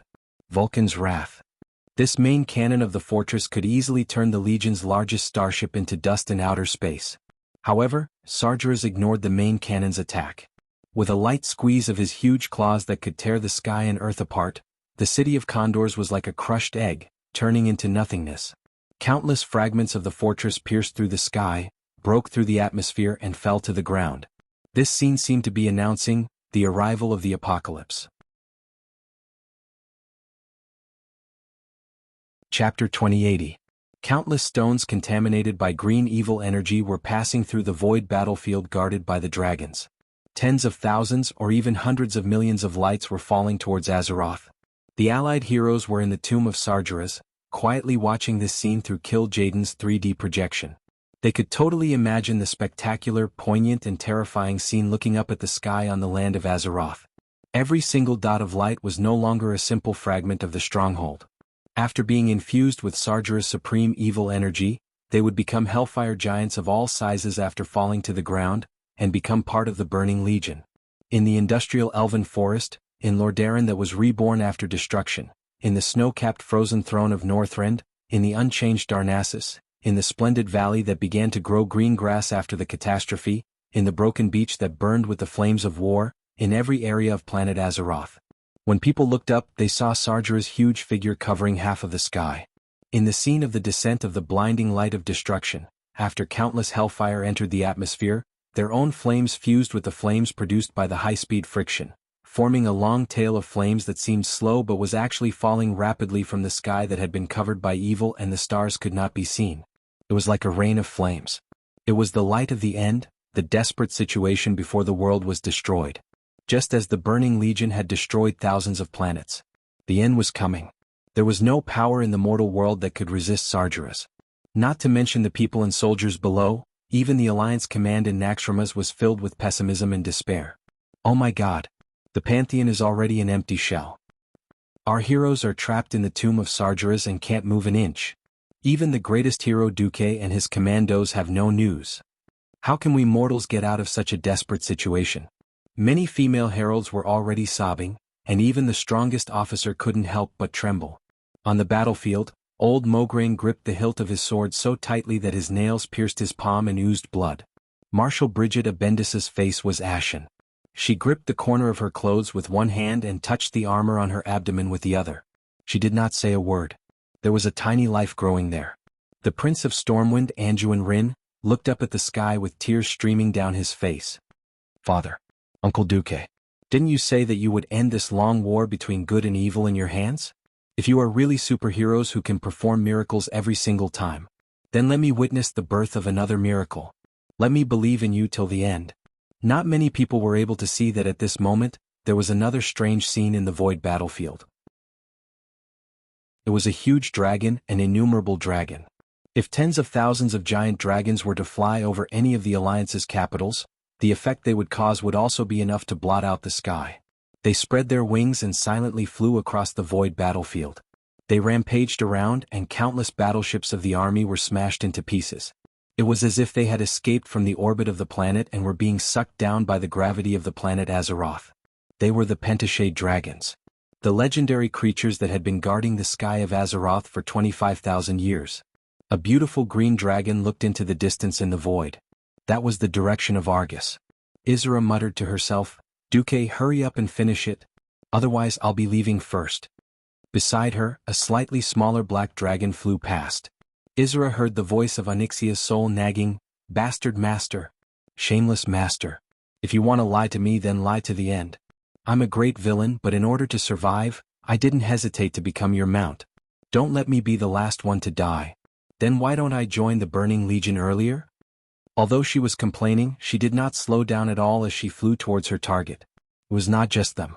In the snow-covered dragonbone waste of Northrend, the death dragons that had slept for countless years stood up and crawled out of the tomb that was supposed to be their eternal resting place. They raised their heads towards the sky and let out a silent cry. Countless death dragons used the shadow energy to give them the ability to fly and rushed into the sky, surging towards the dragon's rest shrine. Because there was a giant portal on the surface of the planet that led directly to the void battlefield. The third-generation Lich King of this era, once the strongest Holy Knight Uther, was riding on the largest bone dragon. He led the bone dragon army and flew side by side with the live dragons from the dragon's rest shrine. Even if they were facing a super huge fallen titan that could not be matched by mortal power, he would still lead the charge. Mere dragons, no matter how many there were, could not be a match for a true titan. However, the group of dragons swept past the void battlefield and flew towards the direction of Sargera's head without hesitation. On the other side of the planet's orbit, the huge Iseron fortress moved its orbit for the first time since the day it was built. In the huge and spacious command center, only the wizards who had become spirits were busy operating the fortress. In the commander's seat, Archmage Khadgar, who had a difficult life and should have become the planet's guardian, was smiling. As the core of the magic net and the disciple of the astral wizard Mediv, he had the ability to let his spirit escape to another planet in the universe. But here he was born an Azeroth man, and he would die an Azeroth ghost. That's right. Even if he was walking towards destruction, there would still be a final warrior in this world. In the tomb of Sargeras, Jaden regretted it. Because after a short pause, all the Guardians, God of the Wilderness and Alliance heroes once again attacked him. "What? You bunch of idiots. You're all facing despair and destruction. Why don't you beg for mercy? Kneel. All of you kneel. Lord Sargeras and I are magnanimous. As long as you pledge loyalty to the Burning Legion, you can continue to live." Of course, Jaden had thought of protecting himself. Otherwise he wouldn't have wanted to run in the first place. However, he, who had never failed in the past 25,000 years, had repeatedly hit a wall in Azeroth in a short 36 years. All kinds of conspiracies had failed, and even his most trusted assistants, the Eridar Gemini, had defected to that hateful Duke Marcus. The continuous failures had caused his mind to become morbid and twisted. He was too eager to see these enemies who had once given him failure and frustration kneel at his feet. It was this obsession that destroyed his last chance of survival. He did not run away immediately, which gave Odin the opportunity to throw a powerful spear of light, which shattered his portal. Chapter 2081. No. You can't do this. Do you think you will have a good ending after destroying Master Sargera's most powerful servant? Jaden screamed crazily as he waved his claws and cast one powerful evil spell after another. Unfortunately, it was useless. "Awu, son, look at your dad's heroic dash." Wolf God Goldring was the first to fearlessly pounce on Jaden's wings. "T. I don't have a father like you. My father is Lang Rin." William didn't back down at all. His anger as a warrior exploded, allowing him to leap 50 meters into the air. When he reached the highest point, he held his two swords upside down and slashed at Jaden's red wings from top to bottom. "Ah!" Jaden roared. Jaden waved his evil claws, trying to beat up these two annoying guys. Who knew that the powerful Frost Guardian Hodier didn't want to talk to him, and threw a turtle god Tortola at him. The large turtle shell felt like a large slipper, and it smashed onto Jaden's face, causing his nose to bleed on the spot. Just as the egg was trying to get rid of the big turtle pressing on his face, the bear monster brother Yusak rushed over and hugged his two legs tightly. Yes, he really hugged his legs. Of course, while hugging him he used his sharp teeth to bite the demon's hooves. "Ah!" In a panic, Jaden saw Odin's holy light sword and Torim's thunder hammer coming at him. He had no choice but to activate an evil shield to strengthen his arms and take the two attacks head-on. The price he paid was that his torso was wide open, and his legs involuntarily knelt under the super heavy pressure. "Off you go." Gavin Rad, who had been with Duke for too long and had learned the Heavenly Dynasty accent, activated the new wind sword and sent the huge crystal dwarf, Magni Bronzebeard, flying like a cannonball towards Kill Jaden's face, which had just gotten rid of Tortola. The Egg Brother was also a fierce person. Seeing that he couldn't dodge or defend, he bit Magni's shoes. If it were any other hero, they would probably have been chicken-flavored, crunchy, on the spot. Magni was a demigod of the earth. His crystalline body was extremely hard. On the spot, it became tasteless and the teeth were broken. The egg broke 2 of its fangs on the spot. Woo woo woo. This was only the beginning, not the end. The Draenei hero Malad swung the Holy Paladin artifact, Hand of Silver, towards Kill Jaden's neck. The egg was terrified, so it didn't care about anything else. It tilted its head and used one of its whiskers that looked like ding-ding to block the attack. Unexpectedly, one after another came. Saidan Dathrahan, one of the 5 Silver Saints who had just carried Merid, waved the Holy Knight artifact, Flame of Justice, which had a special appearance, and struck it toward the sky. The egg's chin was smashed upward, revealing its crimson neck. At this time, Tyrion Fordring's Ashbringer made the first slash. Resplendent golden light illuminated the entire hall. Unfortunately, even someone as powerful as the Ashbringer could not cut through Kill Jaden's neck, which was densely covered in dark energy and greatly strengthened defense. It didn't matter, there was still the next contestant. Turalyon waved the Quell Zarim, inherited from Anduin Lothar, the #1 warrior of Azeroth, and slashed with all his strength. The past was like smoke in the vast sky. Back then, the dark portal was open because of Kill Jaden's malicious plot. In the Elven Forest, a brave warrior held up the Quell Zarim and said, "No," to the invaders. 36 years had passed, and the old warrior who once held this peerless artifact had passed away many years ago. The next master of his holy sword, who had inherited his will, stood in front of this schemer and waved the last sword that symbolized resistance. This was more like a cycle of karma. Where there is a cause, there is an effect. Where there is a beginning, there is an end.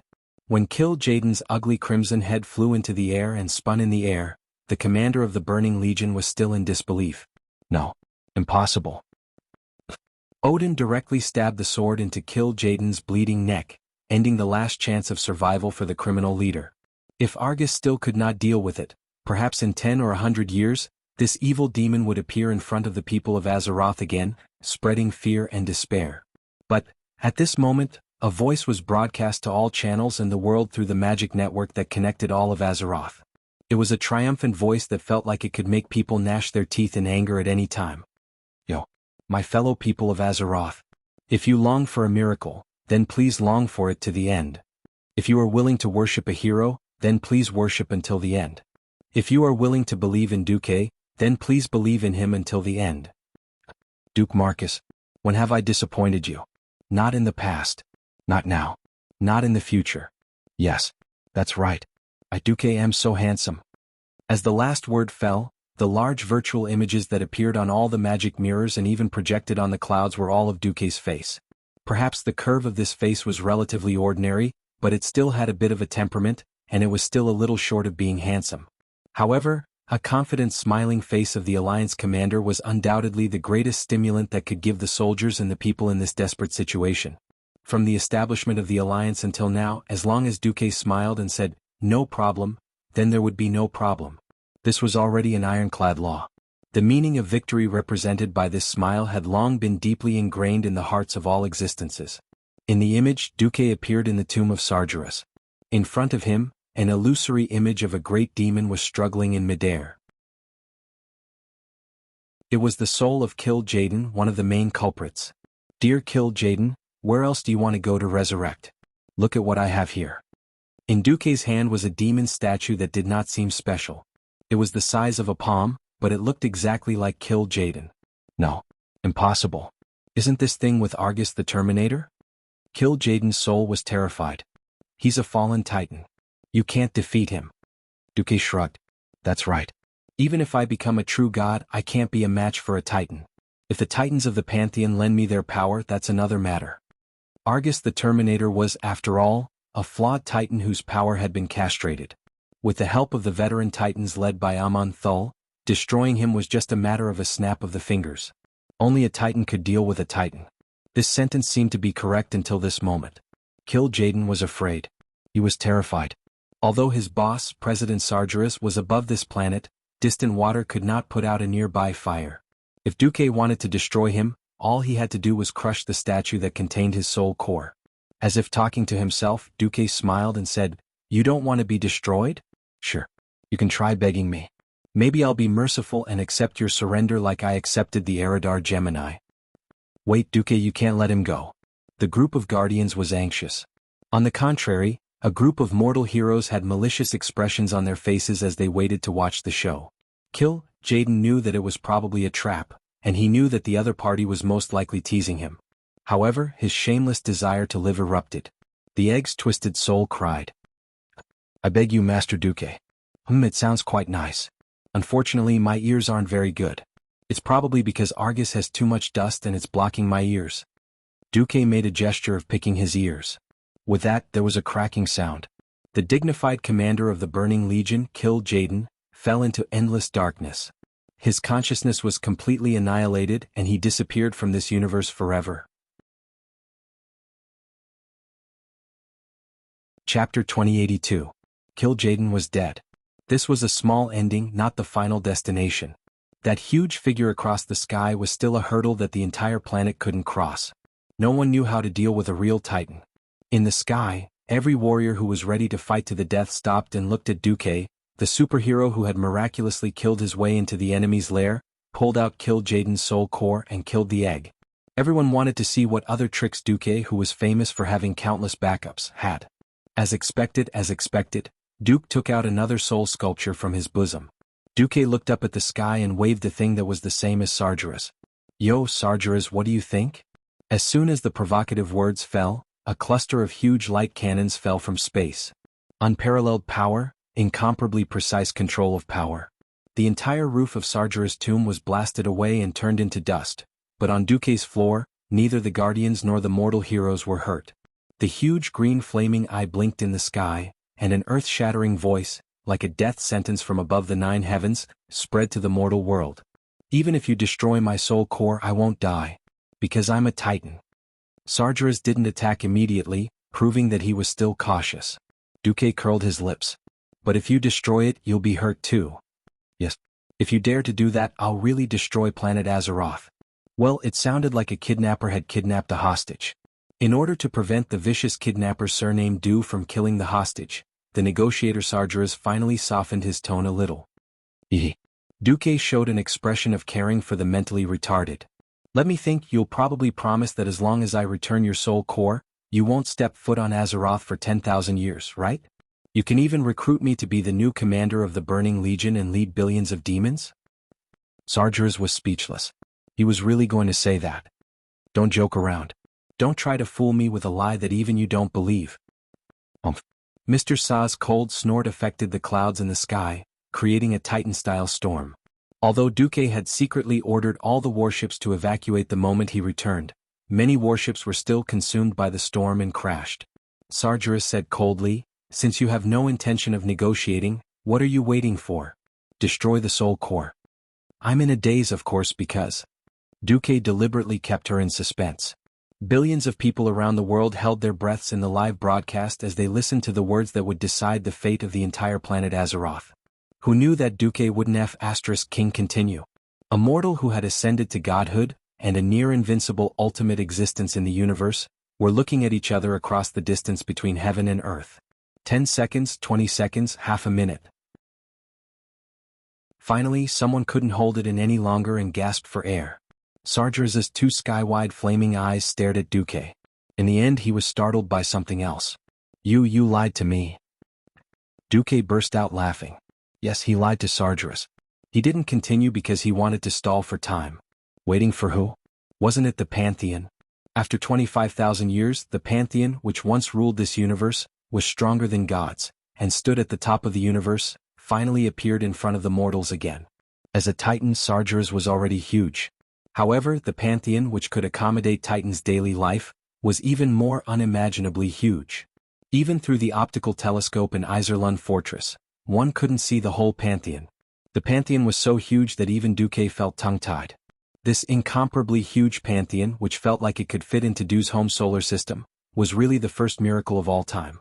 Just by appearing, the energy shield around the Pantheon destroyed all the Burning Legion starships around planet Azeroth. They were like moths drawn to a flame and were burned to ashes in an instant. Further away, the 100,000-kilometer-tall Pantheon's door suddenly opened. Several huge beings of the same size as Sargeras came out, and stood side by side on the steps of the Pantheon's door with complicated golden patterns. Unlike Sargeras, their bodies were translucent. Obviously, even though they had saved a considerable part of their bodies and essence from Argus' burning throne, they were still not a complete Titan. However, compared to the bitter situation of only having their souls left, they were much better. Supreme Father, Ansur. Life-Giver, Iona. Raging Belair, Gorgans. Dreamweaver, Norganon. Sculptor, Kaz, Garoth. Avenger, Agrama. Other than these 6 veteran Titans, there was another translucent Titan who was tied up by Kaz, Garoth with chains, kneeling at the side. That was obviously Argus the Terminator, who was supposed to guard Sargeras' home. Ansur spoke, and his loud soul voice pierced through the void of space, resounding in this region, and also spreading to every corner of planet Azeroth. Sargeras, are you still going to come to your senses? Come to my senses? What did I do wrong? I didn't do anything wrong. Only destruction is eternal. That is the true ultimate happiness. Sargeras was still lying on planet Azeroth. There was an invisible shell on the surface of the planet that was resisting and supporting his planet-level body. In the name of the Supreme Father of the Pantheon, I sentence you to eternal imprisonment. With that, Amonsur's gaze transcended space and Sargeras' head in front of him, and landed on a spot. Duque knew that Amon-Sur was looking at him. In the name of the Covenant of Eternity, Duque's lips parted slightly. As if they were murmuring, all the Titans of the Pantheon, including Amon-Sur, were chanting the same sentence. In the name of the Covenant of Eternity. That's right, the last step of the covenant that Duque signed with the Pantheon was for Duque to destroy Sargeras' soul core, making him powerless and weak. Otherwise, with Sargeras' domineering combat power, he could successfully overturn the entire Pantheon 25,000 years ago, and he could do it again 25,000 years later. No, Duque. How dare you? In the sky, Sargeras' roar echoed throughout the universe. A moment ago, Duque crushed the egg of an egg. A moment later, Duque crushed the core of Sargeras' soul. This was really a subtle move. Well done. Amon-Sur stroked his beard in satisfaction. At the same time, a gem brighter than a star shot out a beam of light above the Pantheon's door. It was like the light of the birth of all things. In the next instant, Sargeras' planet-level body shrank at a speed visible to the naked eye. Chapter 2083. No. Chairman Sam roared, struggled and resisted. He hammered planet Azeroth hard. But although the planet's protection circle was weak, it still had it. For 25,000 years he couldn't do anything to this circle.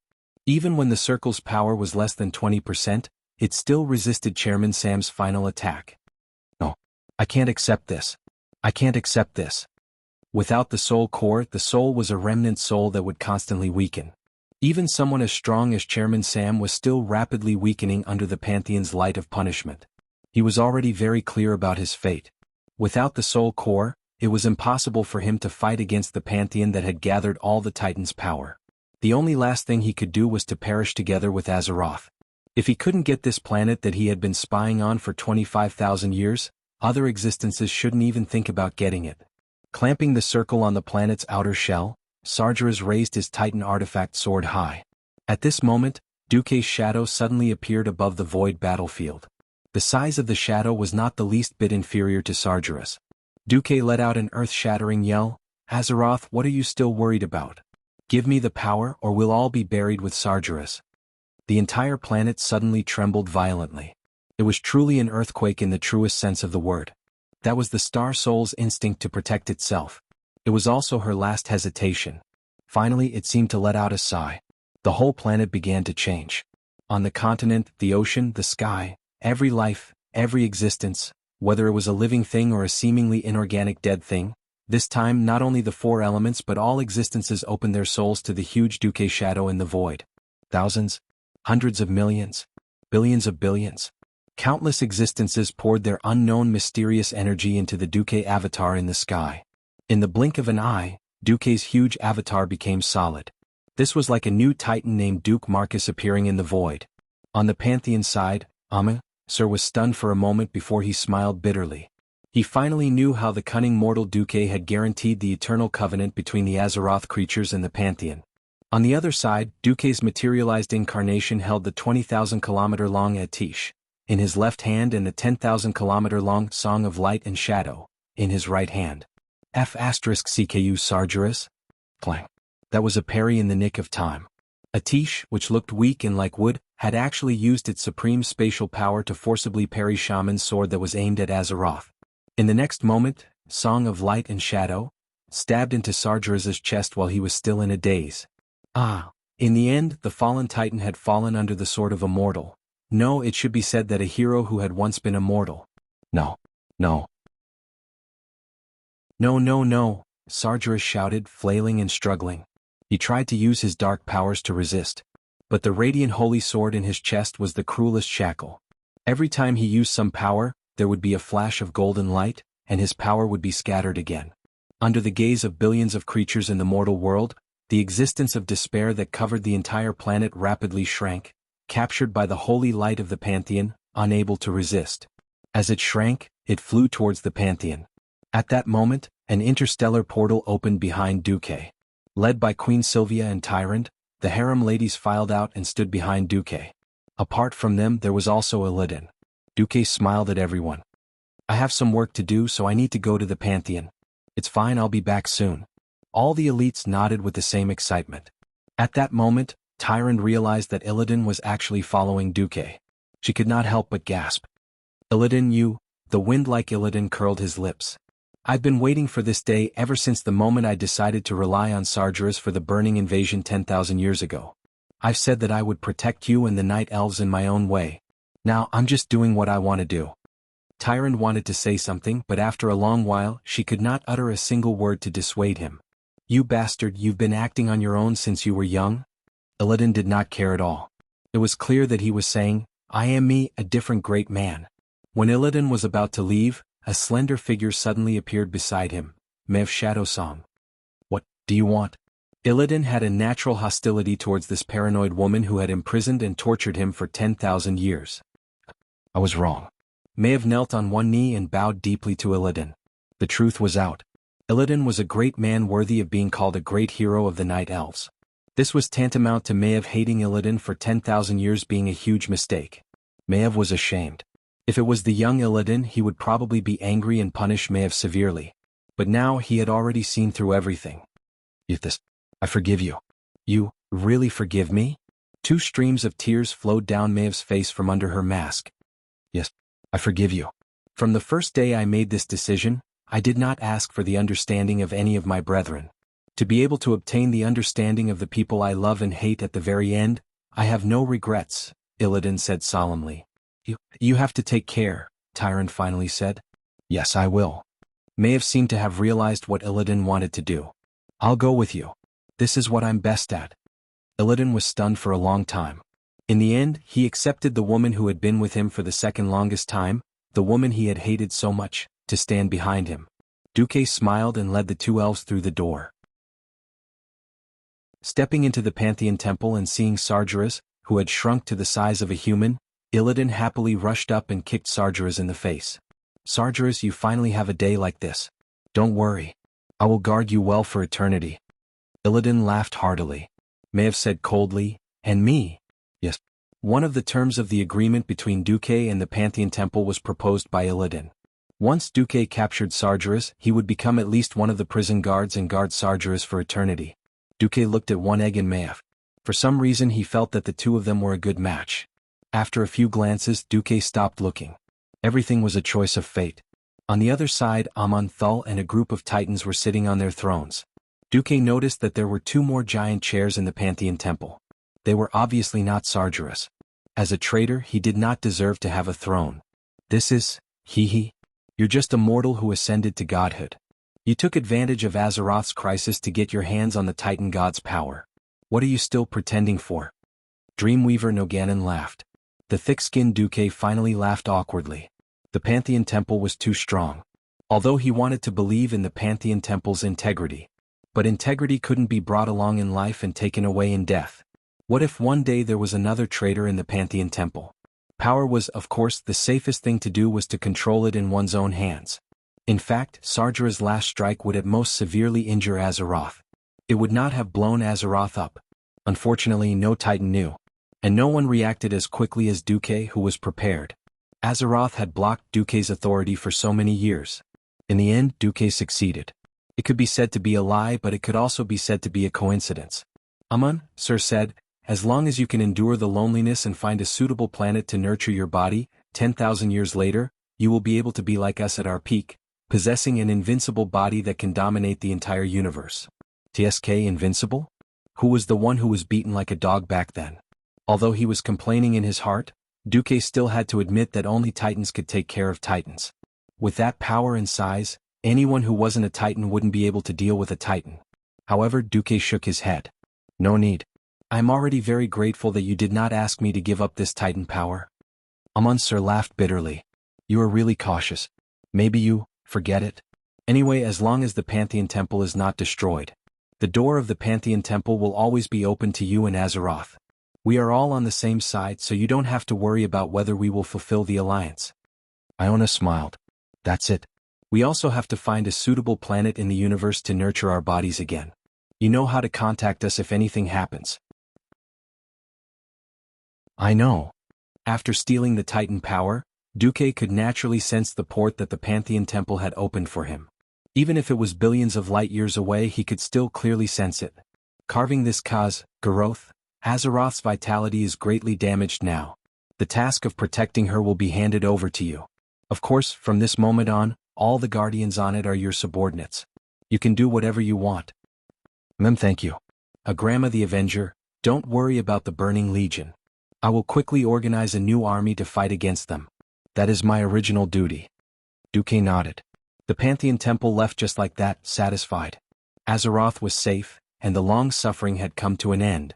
The Titan creations, the god of the wilderness, and the various races of Azeroth spent several months before they were able to eliminate the demons that were scattered all over the world. The organized demon army was gone, and the scattered demons would probably take a long time to clean up. December 25th, year 36 of the Dark Portal. The Alliance finally announced the end of the war. Planet Azeroth finally welcomed true peace. Victory. Long live the Alliance. Long live Azeroth. Long live the god King Duke Marcus. Billions of creatures cheered, and the soldiers fired cannons into the sky. People threw their hats high into the sky. Outside every city, a large number of griffins, hippogriffs, wyverns, giant dragons, wagri, and a large number of flying battleships flew around the city. Everyone sang and danced, and it was a joyous occasion. The passionate young girl blew kisses to every victorious soldier. She kissed those who met her eyes. Then in the past month, the 3 Grim Reapers, led by Durex, were all banned. The Alliance announced that they would hold 100 consecutive days of celebration, to celebrate the victory against the Burning Legion. From now on, every year, October 16th would be St. Duque's Day. Every year, December 25th would be the anniversary of the victory against the Burning Legion. Time passed very quickly in the celebration. In the blink of an eye, it was January 1st, year 38 of the Dark Portal. In the Karazhan Shrine, the divine consort Elugia rushed in. With a wave of her hand, the magical barrier of spatial distortion disappeared. She rushed into the study of the shrine. Duque? Elugia fumed as she looked at the large poster on the wall. On it was written, I don't want to go to work. Hey, who knows where that bastard Duque went? With great difficulty, Elugia caught Duque's maid, Vanessa. This maid, who had followed Duque since she was young, was a little shy and her face was red. Elugia immediately smelled a familiar scent. That bastard Duque also made a move on you? Vanessa did not dare to hide it. She lowered her head and said, Yes, I seduced Master. TSK that guy. Forget it, I can't care about him. Where is that guy? I can't say. What if Master hates me?